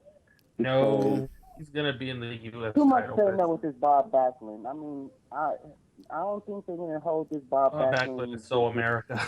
Yeah, he's so America. Honestly, listen, I say it now. Listen, yo, if they wanted to do a movie on Barack Obama, Darren Young should be the guy. If not Darren Young, Byron Saxton. That reminds me. Did you guys know? No, I take that back. I take it back. I take it back. If you want them to do a documentary on fucking O.J. Simpson, Byron Saxton. Byron Saxton. Let him grow some hair out if the glove fits. Hey Steve, did you hear about? I also wanted to thank you here for also getting me into knowing about Kevin Steen and all these great wrestlers that are currently in the roster. If it wasn't for me randomly coming across your YouTube and you talking about Kevin Steen, no problem, bro. My pleasure, man. Like the last 4 years and known about how great Kevin Owens is. Yeah, man. I said it before, dude. The guy's amazing. Hi, Kevin. But have a great one, y'all. All right, brother. Subscribers. All right, brother. Take it easy. I tell you what, dude. If you got a YouTube channel, do a Twitter. Let the people know, bro. Let the people know. I do, but I ain't got social. You got a Twitter, bro? I'll let them know. If you got a Twitter, bro? I have a Twitter, but I haven't messed with it in like 5 years. All right, man. It's all good, brother. Take it easy, all right, man? Thanks for calling in, all right? Be easy, all right? All right, you too. All right, brother. Steve, you were talking about Barack Obama and Darren Young. Did you know that currently at house shows for NXT, Patrick Clark from Tough Enough is doing a pro Donald Trump gimmick where he's coming in wearing a Trump shirt. Fuck him. No, he's getting released soon. Fuck him. You know why I say that? He's stealing Brian Cage's gimmick. What? Brian Cage was he is. Brian Cage was the first one to do that shit. Yep, all of a sudden. And you know what's funny? He went off with him on Instagram. He called him an indie nobody. Wait, Cage said? That's what he said. He called him an indie nobody. Wow. Damn. Well, Cage does indie work too, but he's also done movies and shit. Yeah. So 7-7. Let me see it here. 773. You're on the air. What's up? Who this? This is Michael Corbin. Hey, Mikey C. What up, buddy? Please don't call me Mikey. There's a short list of people who can call you that you're not on that list. Can I call you MC? If you want, I really don't. I mean, I'm fine with that. I guess it sounds awkward, but sure. I'm gonna say this, Corbin, and I'm gonna say this. Don't take the wrong way, but I was watching a little bit of Wrestling with Regret, Brian Zane. You look exactly like Brian Zane, dude. Seriously. You should see this. There's a guy in Cult of Casey, which you're in. There's another guy in there who looks a lot more like him than I do. If I want to fuck with people, I say, I got Brian Zane on the show. I can just have you dressed up, get you a jumpsuit on, and hey, it can happen. I don't see the resemblance, but no. Thanks, I guess. It's there. Honestly, dude, for Halloween, you should be dressed as Jim Cornette, dude. Get the suit, the tennis racket. I look nothing like Zane or Cornette. There's a guy, like I said, in Cult of Kayfabe, looks almost identical to Jim Cornette and Brian Zane. It's like they cloned. It's like someone combined the DNA of the two, and that's what he looks like. But it's neither here nor there. I don't really think I look like Brian Zane, but you're the first person to say I do. So, Extreme Rules. Yeah, dude. Yeah. So let me ask you, what was that question? So let me ask you a question, dude. What could MC get done in 22 minutes and 16 seconds? Was it really that long? That's how long these was, right, Walter? Yep, it was 26 minutes, 21 seconds. 26 minutes, 20. I'm sorry. I'm giving them a favor. I kind of figured it was longer. Yeah, I could probably watch an episode of The Cinema Snob for that long. All right. and deal, and so that's what I can do. It's like a half hour. It's like I spend a half hour doing that shit. I did not get to see the Asylum match or the women's match. I was out on the hunt for snacks. So You're out in the hunt for the snacks, getting the golden grams and the fucking apple juices, motherfuckers. well, I was gonna go get some pizza, but then they were closed, or they were Gotta closing get- up shop, so I had to gotta- fucking find someplace else to get snacks. So yeah. Gotta give me them deep crust pizzas, motherfucker. Chicago. No one fucks with our pizzas. Fuck New York pizza. Excuse me? What? Better What? respect the pizza. Better respect on the pizza. Respect on the pizza. I tell y'all, playing with my name. Put some respect on my pizza. All Cowabunga, three of motherfucker. y'all. All three of y'all. That was funny. So, Corbin, let me ask you a question, dude. What's the one match that you enjoyed on this pay-per-view as a whole? For me, I kind of enjoyed the Intercontinental title match probably the most. I think everyone. Out of did. I everything. think honestly, everyone that's going to call in, they enjoyed the IC title match. No doubt. Because I actually was invested in that. I actually was hoping Miz would retain because I didn't really think anybody else needed to win the external line. And Miz is a great Intercontinental champion, and frankly, he's like the only good bad guy in that company right now. He's the only guy that actually gets the proper reaction. To respond here to Alex Edifers, you can call in once we're done with this call. Once that do not call in thing goes away, that's when y'all can start calling in. Just letting y'all know. That's how it works. Go on, Carl. My apologies, Corbin. Because again, I'm aware there's some new listeners that they don't know how the thing works. Just want to put it out there. That's okay. You know what I mean? Hey, look, it's all good, man. It's okay. Totally fine. No hard feelings. The match for me, like I said, with the Intercontinental title match. I didn't really pay much attention to the World title match too much. I pretty much got every match. I predicted pretty much every match right except for the Club versus Usos, because for some reason I thought that. I know I almost went perfect. Listen, dude, you know that the One Wrestling, right, Big Slam Nation, they're doing this contest. If you get every match right, you could. I know. I watched Connor's video. I was like, no. They were doing it, and also the people over at Big Slam Nation. That's where Connor does OneWrestling.com. They're doing the same thing. You get everything right, you get one free Pro Wrestling T-shirt, any shirt you want. Nice. Well, I didn't hear about that. You add it up to OneWrestling.com, One Wrestling Video, Big Slam Nation. When they do the predictions, they say that you get every match right, you get one free T-shirt from Pro Wrestling Tees. But you have to put your predictions in the comment when they do the prediction video. That's how it works. Yeah. See, I didn't watch that, but I just put them on my Facebook account. I made a little album of stuff, and I got every match right except for Usos versus the Club Sandwich or Club Soda, whatever they want to call them now. I don't know, but just for the Club Good boys. Soda.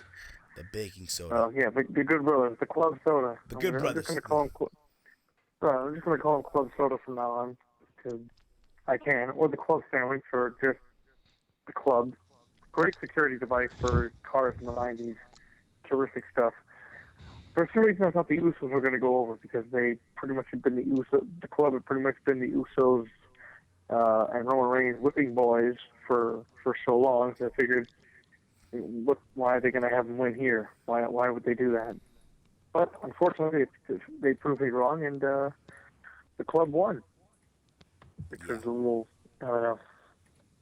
Hey, that was just. The Usos are just fucking stale. They're just, at this point, they're moldy bread that nobody has decided to throw out yet. It's just terrible. They're lame. They're moldy bread. They're really moldy bread at this point. Like, it's not even bread anymore. With this shit. Ever watch Friday? You ever watch Next Friday? The African scene. When the African guy go to the CD store. Yeah. He says, what the fuck is this shit? I can't get jiggy with this shit. And then Craig goes in front of him. I'm gonna beat you. He runs away.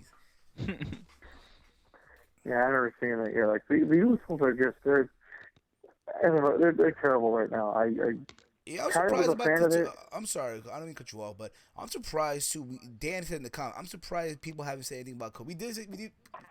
Dan, we did talk about Cody Rhodes in the beginning of the show before the prediction, but since you're here, go on with your saying that. I'm gonna ask you the Cody question. So go on. My bad. Let me cut you off, buddy.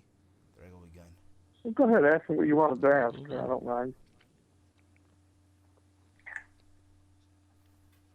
Did you want to ask me a question, or were you looking at me? Your thoughts though on the whole Cody Rhodes thing? Like, what's your take on it, dude? Well, my take is I guess he was just fed up with just not being listened to, and just, I mean, he kind of said it in a statement, too, because he put a statement on Twitter, he's not doing any interviews, no podcasts, no tell-alls. That was just the one statement he's going to make, and he's not going to speak any further on it, but... well, you know why he's doing that, right? Why is he doing that? Because his wife's still with WWE. Yeah, that too, but maybe it's just because he really doesn't feel like doing that. Could be that too, but I'm sure that might have something to do with it. But I don't really. I just think he may just be one of those people who's just not going to do any shoot interviews or anything or bury anybody because his wife's still there. Maybe he just doesn't really care to do that too much. I mean, You only bury creative. Maybe. I mean, he did kind of throw some shade, but nothing too. He didn't mention anybody by name. He just, hinted at people. Not really hinted at it, but he just, he named them. He gave them like nickname, like the one guy who was trying to be Brian Gorge, and then there was another guy who was too busy hitting on, developmental divas. So there was that kind of stuff too. But, yeah. But he was kind of, I guess, annoyed that everything they gave him, he got over. I mean, the man got fucking paper bags over when he had people putting paper bags over their heads.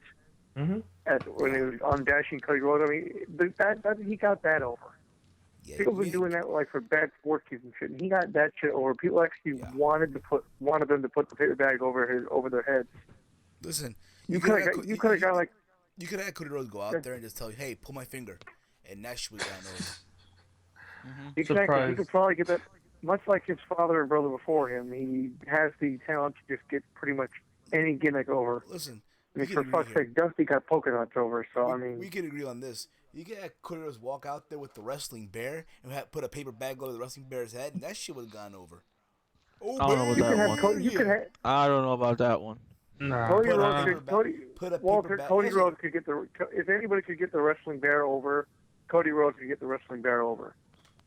You would probably love that. You would love that. Cody Rhodes just said. Cody Rhodes just came on the. I'm just a wrestling bear. I'm just a old bear. Okay, Wrestling Bear, you are prohibited from coming on this show ever again. You come on this show one more time, and we don't ask you to come on again. Your honey privileges will be revoked. You understand me? Yeah, we up in the treehouse, so up in the treehouse, if you know what I mean. I don't know what you mean. I'm not really sure I want to know what you mean. Yeah, I don't know. But I know you're grounded, so there's that. Well, Michael Corbin, I got a question for you. Shoot. Which one is it, Walter or Dave? We're coming up. This is Dave Stack with a question for you. Who's your 7 going into the Money in the Bank ladder match after watching tonight's Extreme Rules? There again, you're kind of choppy a little bit. Okay, his question is, after tonight's event, because again, we don't know if it's 7 guys or 8 guys or 9 guys. Who is your top 7 from tonight's event that you see in Money in the Bank ladder match for the briefcase? Because I'm sure they'll do one for the championship. I'm sure they'll do one, a separate one. But who do you got, brother? It's kind of tough, but that's a little. Maybe Money in the Bank's what, next month, right? Yeah. Yep. Okay. From this event, only from this event. No, just like after seeing this, it doesn't have to be just the people from this card, but just after seeing this, who do you think is going to make the match? Kalisto, definitely. I'm sure they're going to put him in there. Because I don't know if they're going to put Kofi in there, but I don't think he's going to be in there. I know Kalisto probably will be in there, just for him. He was United States champion, so maybe they'll put him in there just to kind of have him stay relevant, I guess. Probably Gallows and Anderson are one of those guys. maybe Styles. I'm not really sure. I think they might be moving away from AJ and Reigns in a title feud, since AJ's kind of 0-3 against Roman or whatever, or no 0-2 or 0-3, whatever it is. So maybe Styles, possibly. I think Bray Wyatt's going to be in there. I think so too. I guess, yeah, Bray Wyatt. You have him in there. What you do? I think you book a mystery person and you present them at the pay-per-view, and you That'd be bring cool. out Bray Wyatt. Yeah, so let's see. So I had Callisto. I got Bray Wyatt. I got one of the club. So it's either AJ Gallagher, so just one of those guys are going to be in there. I'm pretty sure. Has to be AJ. Probably. Let me see who else. I'm trying to think. It's a tough one here. Cesaro, Kevin Owens. I think those two are going to be in there, maybe, possibly. Okay. One of the two, at least, maybe. Maybe definitely Cesaro. I think might be in there. He might be good, and Kevin Owens too. Just for, I think they might be pushing him towards the world title, despite not my cup of tea. To respond here to Alex, yeah, of course. When you call in, talk about Cody. No problem, brother. Let me see who else we got. I'm trying to think. They might put. I mean, considering Teenage Mutant Ninja Turtles 2, the new Michael Bay version might be out. That's coming out soon. That's going to be out in theaters, so they're probably going to have Sheamus in there, unfortunately. Well, you can't forget about him. Here comes the money. Yeah, I wish I could. To be honest with you, I wish I could. Yeah. Just talk about a guy that's fucking boring. I mean, people want to call it, there's vanilla giant. Sheamus is what you call a vanilla giant, sort of. Vanilla Giant. Sheamus. Vanilla Giant. Love the sound of it. He's just boring. There's he's kind of funny at times, but he doesn't really do anything for me. So, let me see. I got Callisto, I got Bray Wyatt, I got Cesaro, Kevin Owens, one of the club members. Trying to think. Yeah, I did say Sheamus. That's right. That's so they're going to be at least that's 6 people, so one more person. God. I don't know who else they could put in there. I really Kofi don't. Kingston? Probably Kofi. I don't know. I mean, maybe he did. I still think he's probably going to be involved in like. Remember, they need the ladder spot, so. Yeah, but he does have a rematch. Yeah. If anything, okay. But I mean, Kofi is with the New Day now. I think they're more focused on like defending the tag titles. I think they're going to hold them all the way to pretty much SummerSlam, because I think they're going to have them go and break London and Kendrick's record. I think so too. Of like the 300, like the 300 some days. That was crazy. I think they were champ for that long. Holy crap. I'd They probably dropped the titles to Deuce and Domino. I probably say I probably would say, if anyone, Baron Corbin. Yeah, you know what? I forgot about him. He probably might be in that too. I would think so too. So Yeah. but so I actually it's my 7th pick. So who did I say? I had Callisto, Sheamus, Bray Wyatt, one of the club members, Sheamus, Cesaro, And Corbin. Or if you could put Ziggler in there as well. You put Ziggler in there as well, if you want to also. But I tell you what, Corbin. We're gonna take some more calls, right, brother? So thank you for calling in, dude. No problem. If I'm gonna give a rating to this show, I didn't really see the women's match or the Asylum match, but based on everything I saw, I'd probably give Extreme Rules a 6 out of 10. It wasn't perfect, wasn't terrible. So we're talking like a D. A little above average. So, anyways, thanks for taking my call. Talk to you guys later. Have a good show. No problem, brother. Peace, all right? That was Michael Corbin, guys. So the phone lines are open again. We'll take a couple more calls, then wrap up the show because it's getting late over here on the East Coast. About 3 in the morning over here. So, Damn. we'll take a couple more Hey, calls. Steve, should we knock out our 7 real quick? In a little bit at the end of this, because I feel like all of us have the same people anyway. You know what I mean? Nah, I probably have something different. I think I have something different. Might be a little different. 509, you're on the air. Hey, what's going on, Steven? Hey, what's up, Daniel? Yep, this is Daniel from the CG Show. Daniel, what's up, brother? What's up? So for those of you guys don't know, today I was interviewed by Mr. Dan from the CG Show. Expected to be on his channel real soon. Y'all gonna enjoy it. So what's Yep, up, I man? interviewed you today. I hope to have that show dropping on Friday. So anyone listening to this, you enjoy Heel Steven, you can show up on Friday and listen to him talk about wrestling and on my show, the TG Show. Indeed. Looking forward to it. Looking forward to it, buddy. So, the pay-per-view, man. Your thoughts overall. What grade would you give it? If we're going to go like college paper, research, MLA format, the works, what would you give it, brother? C plus B minus, really. Right, so still You know, passing it grade. had some good spots. It had its rough spots, but B minus, I'd probably say. Okay. I'm sure, like everyone else, you probably enjoyed the Intercontinental title match the most, right? Of course, but I wanted to go something else other than just the IC title. So I wanted to give a little love to the actual World Heavyweight Championship match. Okay. Yeah. It was, everyone's going to say the IC title, so I wanted to go a little different direction. That was a really nice match. Well laid out. Payback 2.0, yeah, but it was fun with the weapons and everything like that. So I'll go with that one.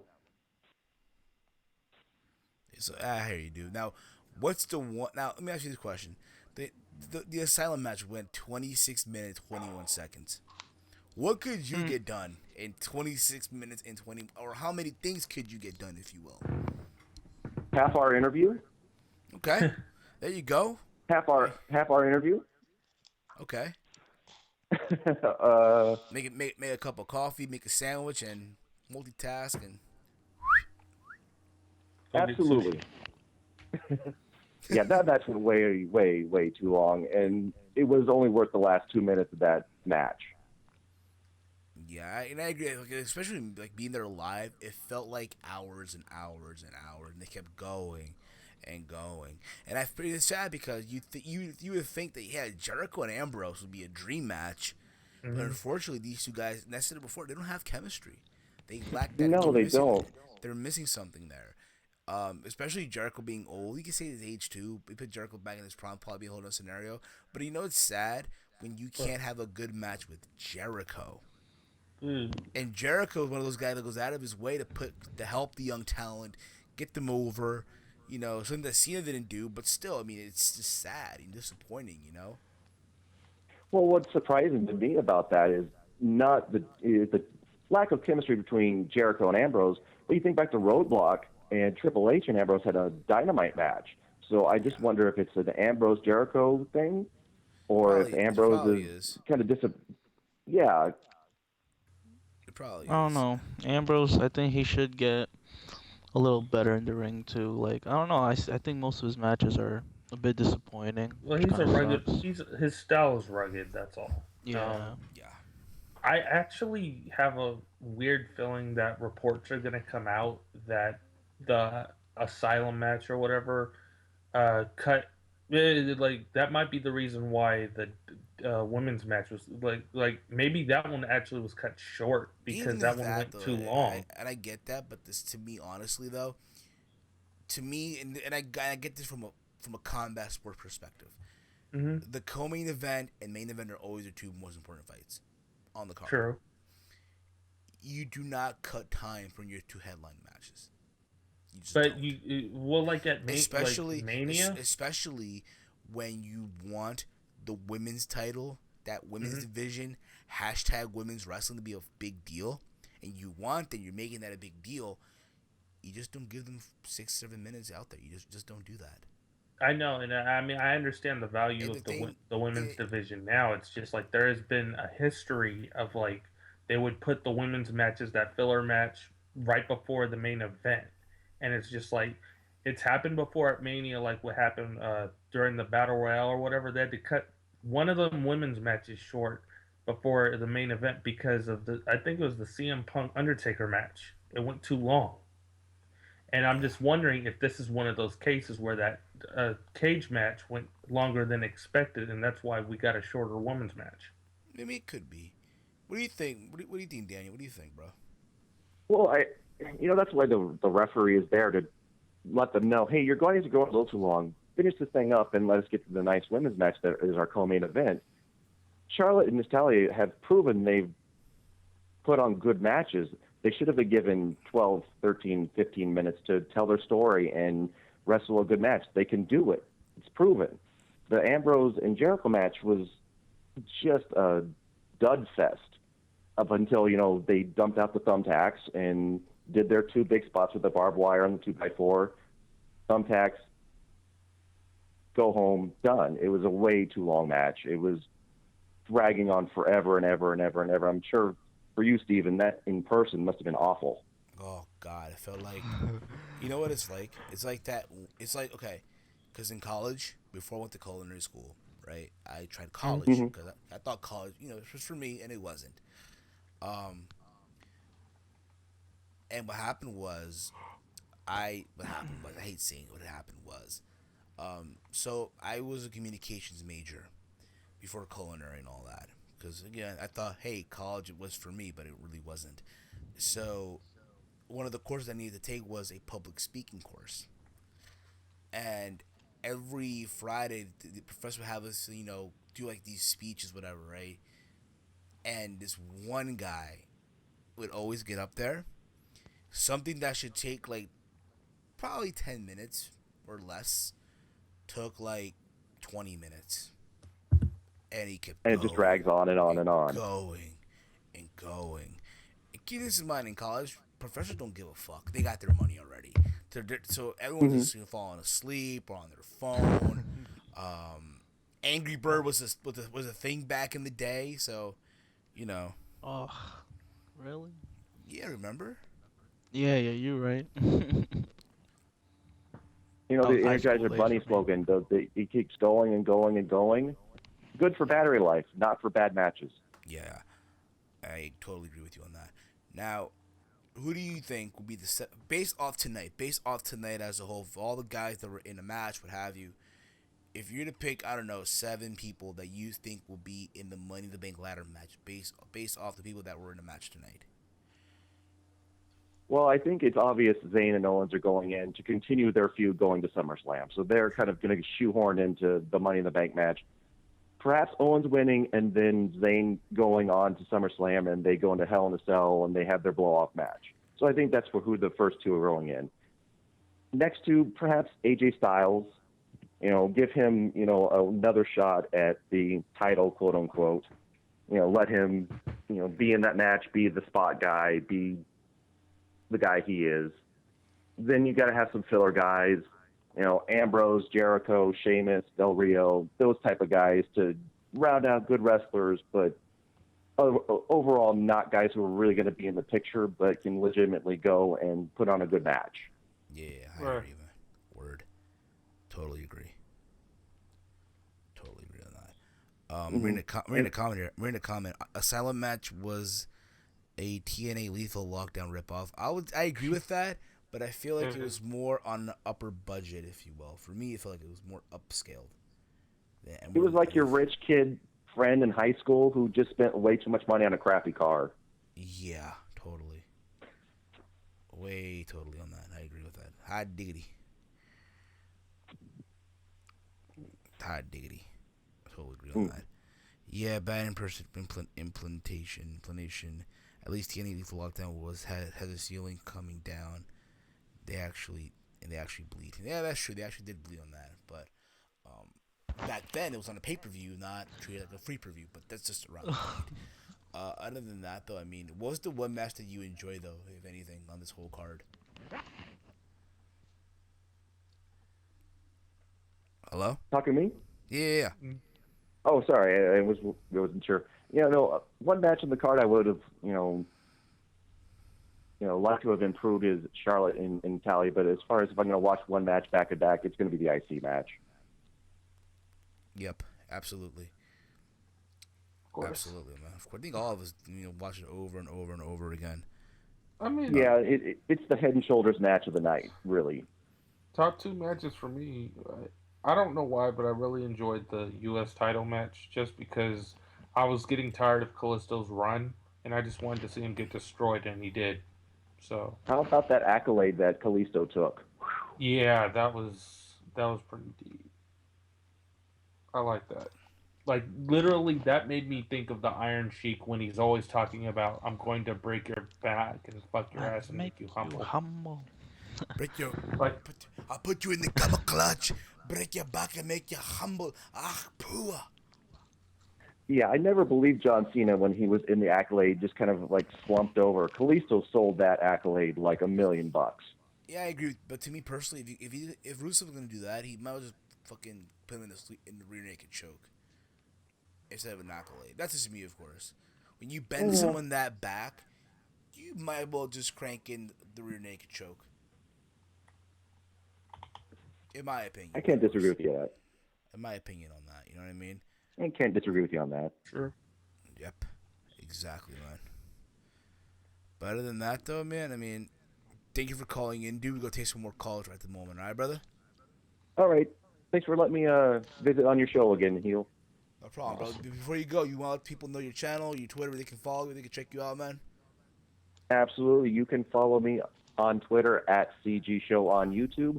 You can check out my YouTube channel, CG Show. You can actually see this guy, the guy you're looking at on the screen, HEELSTEVEN. Video will drop Friday if you want to hear a great interview with this guy right here. So thank you for letting me come on and show and promote myself and your show too. Thank you, brother. Appreciate it, brother. Take it easy, all right? Thanks. Bye. All right, there was someone that wanted to call in. I think he's calling in now. Here we go. 832, you on the air. What's up? What's up? I'm Alex in the comments, by the way. Alex, what's up, brother? Where you from, man? I'm from Texas. Texas. All right, awesome. Beautiful state, man. Beautiful state. I just wanted to talk, not about the paper was. I gave it like a 6 or 7, Okay. but I wanted to talk about the Cody Rhodes situation.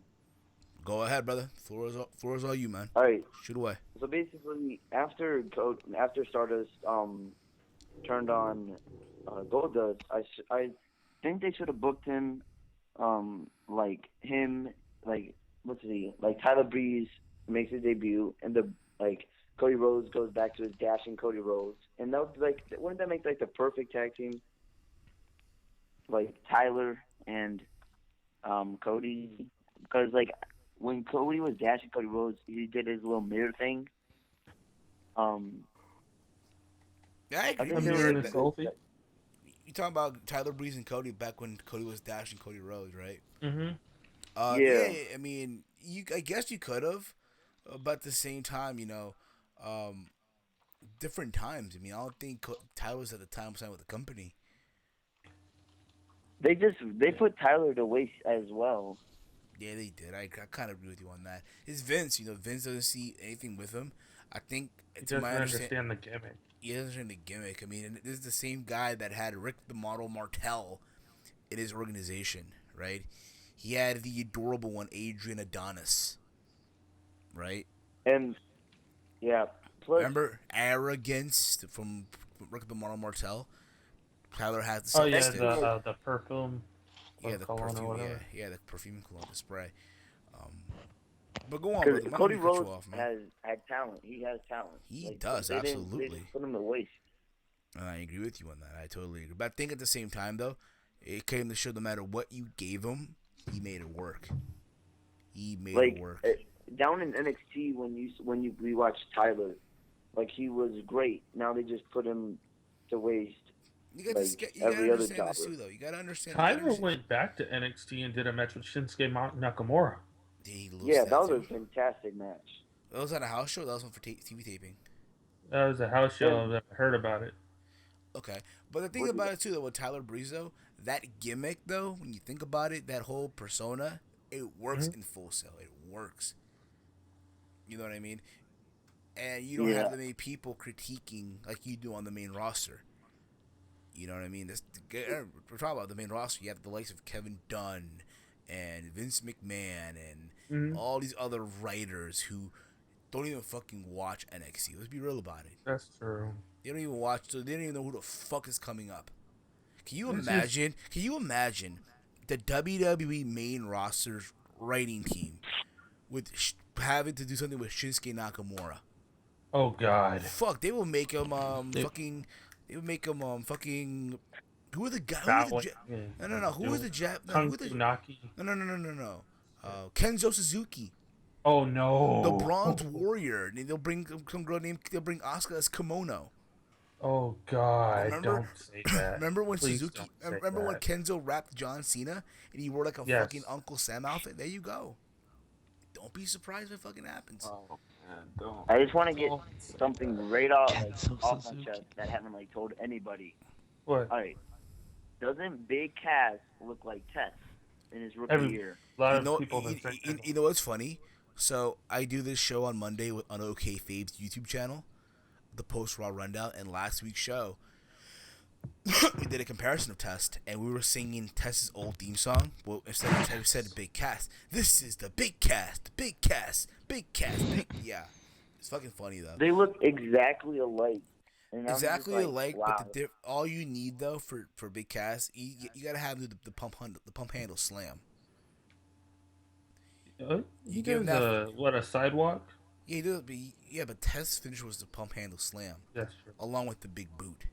He had the big boot down already. All you gotta do yeah. is give Big Cat the pump handle slam. You gotta give him some silver pants, and he's set. And you gotta give Yeah. him a big guy whose name starts with an A. Yeah. How do you like 1 through 10? What do you rate Extreme Rules? Well, for me, being there live, okay, I have a different perspective of it. I didn't watch it on the network. I'm gonna actually, probably tomorrow or whenever. I'm off Friday from work, so probably Friday. I'm gonna watch it on the network just to get a perspective. In my opinion, I give it like a 7. I mean, Okay. the Divas match was boring. Like Exactly. straight up boring. Yeah, absolutely, dude. Dean versus Jericho was a match that I think, again, if this happened last year, maybe something would have happened. But they waited a whole year for them to go The at it. bad thing about the Divas, like Oh, the my bad. women's, whatever you want to call my it. bad. I thought you were talking about the Dean match. My apologies. I thought you were talking about the Dean match. But the women's match, yeah, it's terrible. Think about it. You pretty much, right, the women's title match, you give them a segment on the go home show as the final segment of the show. That was so stupid. Like, and you give them 7 minutes. In every Divas match, like every pay-per-view, it ends in a disaster. What's it called? Natalia gets faked. It's shenanigans. Tapped out. WrestleMania, Ric Flair cheats. Like, it always ends in something dumb. Or, like, why can't they just have a normal, great match? It's because what they're trying to do is unfortunately, they're erasing everything that Charlotte represented in NXT as just being an individual who wanted to build her own legacy without her father. But once she comes to the main roster, everybody knows who Ric Flair is. So it's just like, let's make her the female Ric Flair, so she has to cheat. She has to know how to do everything that her father does. But what they're slowly going to do is they're eventually going to turn her face again, and it won't be until then that she has to prove to herself that, yeah, I can get it done without my dad. Not for nothing, I'm going to say this. I think Charlotte looks beautiful. Of course. She looked better today. Yep. She is though, watching her in person, she's fucking gorgeous. Like, but the only blonde in WWE affiliated who's hotter than Charlotte right now has to be fucking Noelle Foley. Dude, she's not signed with the company yet. She has But she's affiliated. That's why I said it. Yeah, but still, she's dating a chump. She's dating a fucking chump. That dude is lucky as fuck. I'm sorry, but Frank the Clown, I can just, you know what? If he's hearing this shit, I don't give a flying fuck. But I know for a fucking fact that Frank the Clown not fucking hitting that right. He is not piping that shit right. Hell fucking no. Get the fuck out of here. When you post, listen, you know you're asking for trouble when you post pictures of your fucking girlfriend on Instagram who are nothing but Calvin underwear. You're asking for it. You're fucking asking for it. I'm just Extreme Rules, I didn't really like it because the disqualification, Baron Corbin versus Dolph Ziggler. Boring. Talk about the pay-per-view of the matches. We talking about the pay-per-view of the matches here. What we talking about here? Cause you said a minute ago you liked it. You gave it like a passing grade. I say you don't like it. What's up with that? I don't know. It's like middle because like they had some great moments and they had like boring ass moments. Like Baron Corbin versus Dolph Ziggler. Like I thought we were gonna see weapons, not just a low blow. I agree with you. And I said that earlier on the show. Like, yo, how the fuck are you having an Extreme Rules match, right? And the only thing that's extreme is a fucking low blow. The low blow's been around since the fucking 70s. Like, come on. I don't know. Old school move.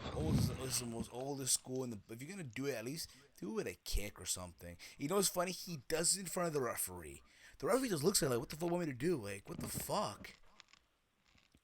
That was pretty I know, much like- why stipulation was there. Yeah, That was pretty a dumb match. it really was, dude. It really Just like, fucking was. I mean, it was like, I don't know about everybody else, but the silent cage, that was a freaking long match. Too long.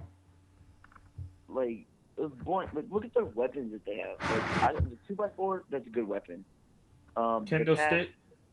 yeah, that's a good weapon. Tic Tac, that's a good weapon. But a pot, like a plant, really? Well, A mop? you know why they did the pot though. The pot. Yeah, from Mitch. Yeah, that's why they If did I it. would have done it, I would put like a chair, a bat, like all those like. Hey, a hammer.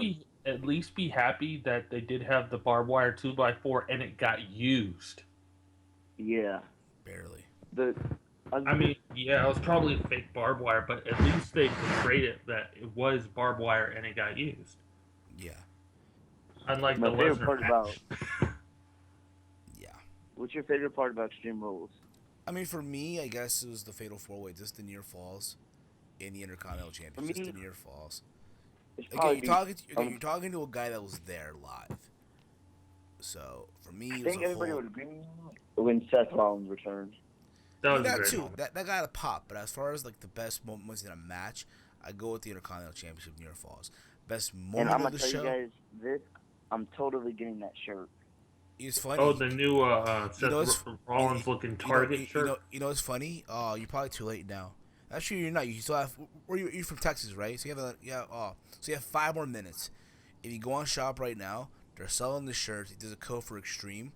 That's a code, right? And you get free shipping. You better act now. So you better go get it now. Yeah, I got 5 minutes if I'm gonna buy it. You better go. You got Shit, 5 let me minutes. You better jump. I'll say what, brother. We're gonna take like one more call and wrap up the show, dude. It was cool. It was nice to hear from you. Hopefully, you call in more consistently for upcoming shows. If you have a YouTube channel or a Twitter, let the people know where they can find you, brother. I got a Twitter. It's AlexTheBoss35, and I'm basically gonna be in the comments for the rest of the stream. I'm Alex Ed Force. I'll tell you what, dude.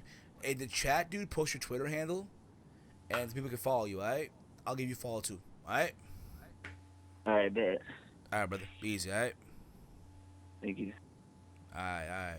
Go take one more call, then wrap up the show. It's getting late over here on the East Coast. I got work in the morning, and I got shit to do. Work. I can't believe I just fucking did that shit. I just can't fucking believe it. Work. Can't believe you guys did that. Put some respect on my name. So 718-473-0813. Call in now, motherfuckers. And I say that with respect, so don't take it the wrong way, alright? Don't take it the wrong way. Don't take it the wrong way, people. Alright? Put some respect on it. Put some Hey, respect play on more. Put some respect on it. So Walter, it's safe to say it's gonna be it's gonna be Cleveland in the finals again, right? Cleveland Oh, Cavaliers? that's safe to say, yes. That's Even though they lost Saturday, I think they're still gonna win the series, probably in 5. But man, the Warriors, Views? they got, huh? Views from what? Views from what again? Oh damn. Steve, did you ever talk about? I mean, like, I know we didn't talk about it like during the last podcast, but did you ever give any thoughts about UFC, the UFC event with Cyborg? I mean, overall, listen, she fought a scrub. I know that. Was there to say? She fought a nobody. Her Cyborg. Oh wow, that was pretty good though. Yeah, it was a good performance. Yeah, don't get me wrong, but I think honestly though, she has to sign the UFC. She has to listen. There's no way you can't tell me she can't make 135. If the bitch can make 140, she can make 135. And I agree. I think Chase said on the stream that we did on his channel, they have to make a 145 division. They have to. Huh? Because Chris Cyborg is a star, no matter what. Right. Despite the fact she fought a scrub, she is a big fucking deal. You have to make a 145 weight division for the women in the UFC. You have to. Yeah. Because I wouldn't mind seeing somebody like Cyborg versus like Holm or Tate or somebody like that. I think that's the plan. Though. The thing about it, if she wants to fight Tate, she has to get down to 135. I think though, honestly though, I'm botching, I know. It's okay. With Cyborg, I think the fight they're planning to do is her versus fucking Holly Holmes. That'd be nice. And honestly, I mean, right now, that's probably Holly what they Holmes, want, but she will not stop talking about Rousey. Holly Holmes would fucking murk Chris Cyborg. Oh, we'll see. Dude, we're talking about a woman who is a former women's boxing champion. Yep. True. And she was That's undefeated. definitely true. Kickboxing champion. The Ring magazine, probably regarded by the Ring magazine. And you saw what she did. You saw what she did to Ronda Rousey. Well, Ronda Rousey was stupid. In Sydney? Like, come on. Granted, my Twitter is Alex. Alright, guys. You want to follow at the latest caller? It's at Alex the Boss 35. It's at Alex the Boss 35. Give him a follow. Show him some love. And yeah. We'll take one more call and wrap up the show, guys. Because it's getting a little late here. So you want to call in right now. But, yeah.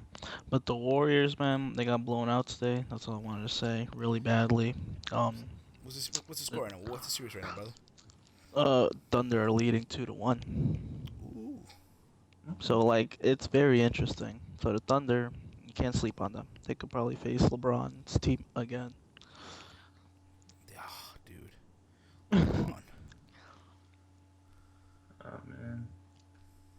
I haven't watched basketball in like forever, but it's like I think I'm not gonna start watching until like this LeBron era is over because like all the good guys of this past decade are slowly fading away. Like Kobe just ended his run, so I think I just want to start seeing like a new wave of people come up to see who's gonna take the mantle of like, okay, these are the top guys of the NBA after like LeBron James is gone. So I'm waiting for that before I start watching again. We got a caller. The final caller of the day. So here we go. Got? 939, you on the air. The final call of the day. What's your name? Where you from? Who this? Hi, my name is Ed. I'm from Puerto Rico. How you doing here, Steven? Puerto Rico? Puerto Rico. What part, man? Puerto Rico. What part, man? Bayamon? Carolina, where you from, man? Yeah, I speak the Spanish and shit. Cool. What part are you from, though? What part of the Puerto Rico? What part? San Juan, Bayamon? Tabaja. What's up, bro? So, man, did you enjoy the pay-per-view? Did you enjoy it overall? What you thought of the pay-per-view overall, man? Well, I think the pay-per-view was average. I mean, we got some good wrestling. I mean, it's just things we didn't give a shit about, you know. I hear you, dude.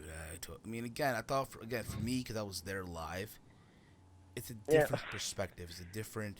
Yeah, when you're there, it's, like, pretty good. Yeah, man, absolutely. But what match did you... I'm sure just like every other caller, you enjoyed the IC title match also, right? Yeah, it's obviously the Fatal 4-Way was, like, the best. Mm-hmm.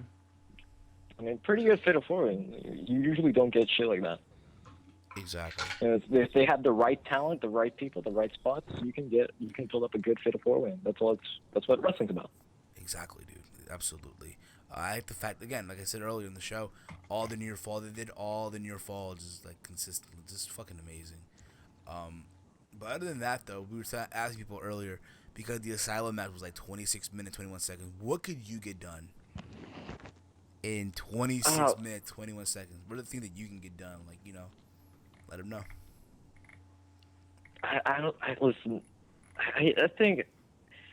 I think since they're, you know, like they're a PG. I don't know, just 2x4, but like to get it done, I think it went too long. That match.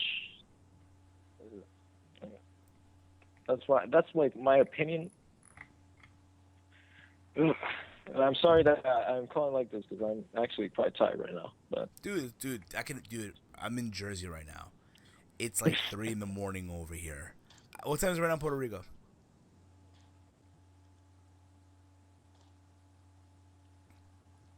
No.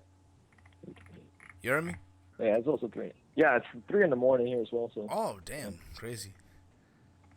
That's crazy, dude. Anyways, yeah, I'm pretty sure that's all I've had. I mean, obviously we all got shocked when Rollins returned. Well, if the internet didn't spoil it, it would have been better. But They did. They did, yeah, absolutely. Again, I feel like the internet. I mean, again, it's the internet today, though. The internet today kind of rules everything, but at the same time, though, they give you a reason to watch. Like, hey, you might want to check in because this could happen and shit. You know. Yep. Yeah, they spoiled that return. Yeah, man. Absolutely. Yeah, man. Anyways, yeah, thank you for taking my call. I gotta go to bed. All right, but dude, you have a Twitter or YouTube channel? Let them know, bro. Yeah, I have a YouTube channel. I did my Raw review with actually with the previous caller you just called. Oh, really? Okay. What's your channel, bro? What's your channel? You can find me at youtube.com/EdRageHardy. Ed Raid Hardy? Yeah, Ed Rage Hardy. Rage Hardy. All right, dude. I'll give you a check out. All right, buddy? All right, thanks, man. All right, buddy. You have some nice content here. Thank you, bro. Appreciate it, brother. Paso buen día, ¿sí? Yeah, thanks for taking my phone. Right. Tranquilo. All right. Last caller here. I know I've been calling you crazy, but it's the final call of the day. Weston, what's up? How are you, buddy? You should be, again, I'm making an exception for you. What's up? Hey, man. What's up? How you doing? Yeah, I'm doing good. Of course, just got done watching Extreme Rules. I thought it was an average favorite.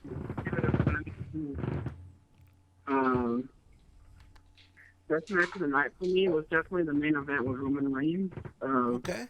I think it's funny how people say he can't work and all that, and he always delivers. Again, listen, I've already ranted and I've already come out of my way to give my thoughts on Roman. I'm not gonna put the gun in people's heads anymore. That's what I feel like I've been doing. Listen, I like Roman Reigns. You all know that already. But even I gotta admit that tonight was way too much. A little bit. I agree. He carried himself very, very well. You know what I mean? But at the end of the day, I said it before and I'll say it again. Fuck, I hate being repetitive here. I hate being fucking repetitive here and shit. If Roman Reigns, again, if he wore kick pads with some shitty design and did super kicks and did lariats and did moonsaults and flippy dippy bullshit, the internet would go insane for him. At the same time, who to say they probably wouldn't either. You know what I mean? But at the end of the day, it's one of those things where, again, explaining to me how Styles can do 2 style clashes, chair shots. Takes chair shot after chair shot, and this guy still kicks out. And the thing about it is, hey, they're trying to book him like Cena. I hope they don't, but they're fucking doing it anyway. Because no, they're booking him worse than Cena because they gave him entourage. Because but then again, it's his family though. It's an exception. Still, the fact that Cena doesn't need people behind him to take care of this shit. If this was Cena versus the club, it would just be Cena. Yeah. It's hard to say because at the same time, think about it. Back in 2010, you had the Nexus versus Cena, and you had Bret Hart, you had Edge, you had Jericho, you had R-Truth, you had Morrison, Bryan. So who's to really say, But at the same time, I think again the match wasn't bad. It was just way too much of the whole. Okay, he can kick out of all these moves, but yet Styles can't kick out of a fucking spear. I know, that was very disappointing. It's like, in my opinion, the fact that there were so many shenanigans, if Reigns was going to win, and it would have been okay because it's an Extreme Rules match. Reigns should have won with like a chair shot or something hardcore, or even something maybe dirty. I would have been okay with that, but just a clean spear, not devastating punishment. Because I think AJ got punished more at Payback than he did tonight. I think so too. I could agree with that too, but it's one of those things where again it's WWE for you with their booking and who to say where they go. I think honestly, Styles is a favorite to win Money in the Bank. What do you think, Weston? What do you think overall? Do you think he's a favorite to win Money in the Bank ladder match or? I mean, it all depends. Like if he's still in the feud with Roman, of course not. But I mean, why not put him in, right? Absolutely. Yeah, and as for the rest of the show, the IC title to me, it wasn't really that good. Like, don't get me wrong, if you're into like the whole Ring of Honor style or whatever, that was a great match. But like, if you're a wrestling fan like me, you actually care about storylines and what we tell them in the ring. It was just like meh. You know what I mean? Yeah. And and the women's title match, of course, was a disaster. Like I like exactly what does Dana Brooke have to do with Ric Flair and Charlotte? Why they're adding her to her. One, they just got to find something for her to do because she can't do anything alone. She's not established enough in WWE, not just on the main roster, but in WWE period, to be a lone superstar. So they need, like, that's why they always had her with Emma. And with Emma injured, they needed somebody to work with her. And we better be blessed that it wasn't Eva Marie. And so this might work out for her to have, like, hired muscle. You know? That's the best way to look at it. And do you guys think that they've been booking Sami Zayn as a heel lately? Because, like, literally, Sami Zayn just hit Kevin Owens with a luva kick before the match even began. Like, I literally feel like cheering for Kevin Owens because Sami Zayn's coming off like a heel. They just hate each other. Yeah. Yeah, he's not a heel. He's the face of the two, but he is definitely just, like, they built it up so good that when the two are in the ring together, even if they're on the same team, they would fight each other. Exactly. All right. Yeah, and the Bullet Club and the Usos were just there too. And Chris Jericho with Dean Ambrose, oh my God, that was the worst match of the night. Like, you know how you said, Steven, it felt like forever ever in the, if you were there live, same thing if you were watching it on the network, bro. It just felt like it would never end. I can imagine. I can totally imagine. It was just so bad. Like, literally, in American, some people think Dean Ambrose deserves to be in the main event, and I'm just like, what? Like, he can't even put on a solid match for Jericho. What makes you think he deserves to be in the main event? Yeah. Well, he's had good matches with Seth Rollins. Yeah. So. Yeah, Seth Rollins. He's Seth Rollins. And to all the people really out good, there, right? let me just say this right now. They're not doing a three-way. They're not. They're not going to do Rollins versus Reigns at Money in the Bank. No. It's not going to be a Money in the They're Bank. They're gonna milk this shit till SummerSlam. I think, honestly... No, you really think SummerSlam? I think that's is the triple threat? No. SummerSlam, I think they do Rollins versus Reigns. Okay. That's What? your big... No. No. I think that's your big marquee match. Then who's Reigns gonna face next pay-per-view? Wait a second. Hold on. I think honestly, you can do the whole Money in the Bank ladder match concept. Oh my God. And that's where I think honestly, if you want this guy to turn full-fledged heel, they're gonna have to do it. They're gonna have to now. They're going to what Reigns is heel? Yeah, they're gonna have to. You can have the Usos help him win the match, some shit like that. Yeah. But honestly, though, it's one of those things where, again, you do SummerSlam, Rollins versus Reigns, right? That's the marquee match. That's what you bring people into the building because, hey, it's Rollins trying to get his championship back. I get it. Most likely he'll be a heel for all we fucking know. Honestly, and I said it before and I'll say it again, I think other podcasts said it as well. I know Solomon Sound said it as well, too, on his show. Mm-hmm. The money with Rollins is as a babyface, not as a heel. You know what I mean? But one thing we got to factor into the whole SummerSlam situation, especially because he just signed that contract. I think Triple H is going to wrestle at SummerSlam.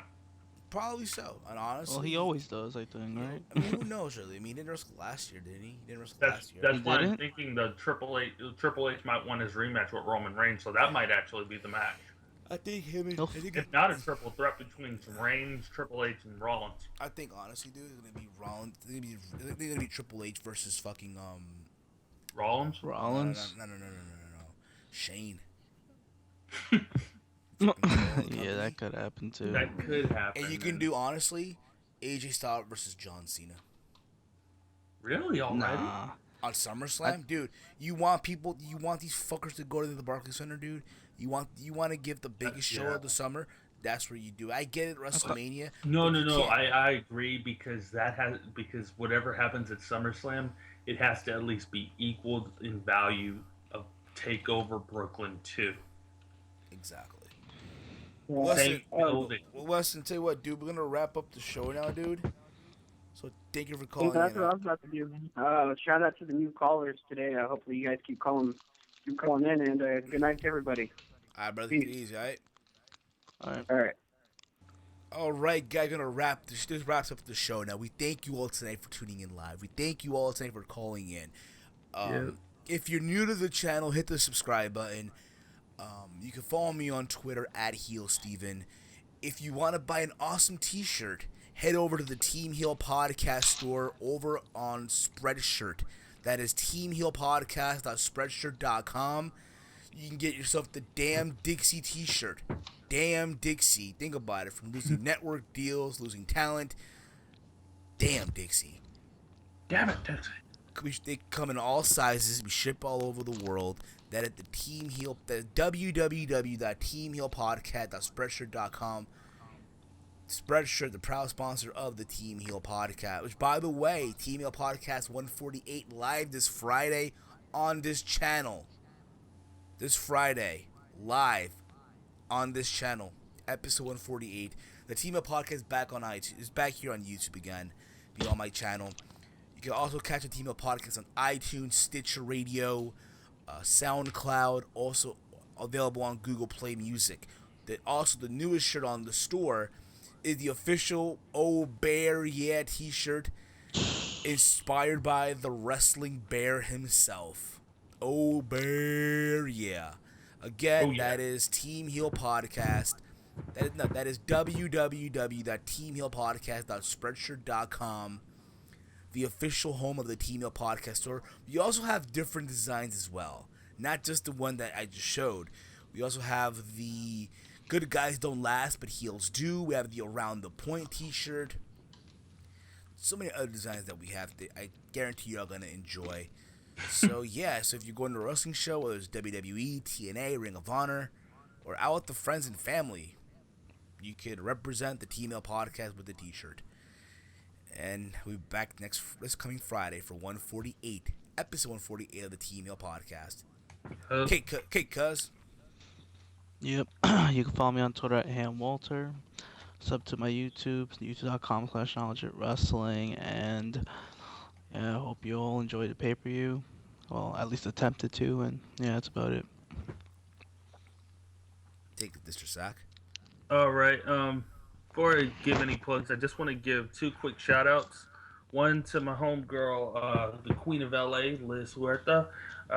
It's always good to talk wrestling with you when I can. And another one, I was listening to the Soul Monster Sound Off earlier today, and he did an interview with independent wrestler Brandon Watts. Now, this guy had an unfortunate accident at the last wrestling event he had, and he broke his neck.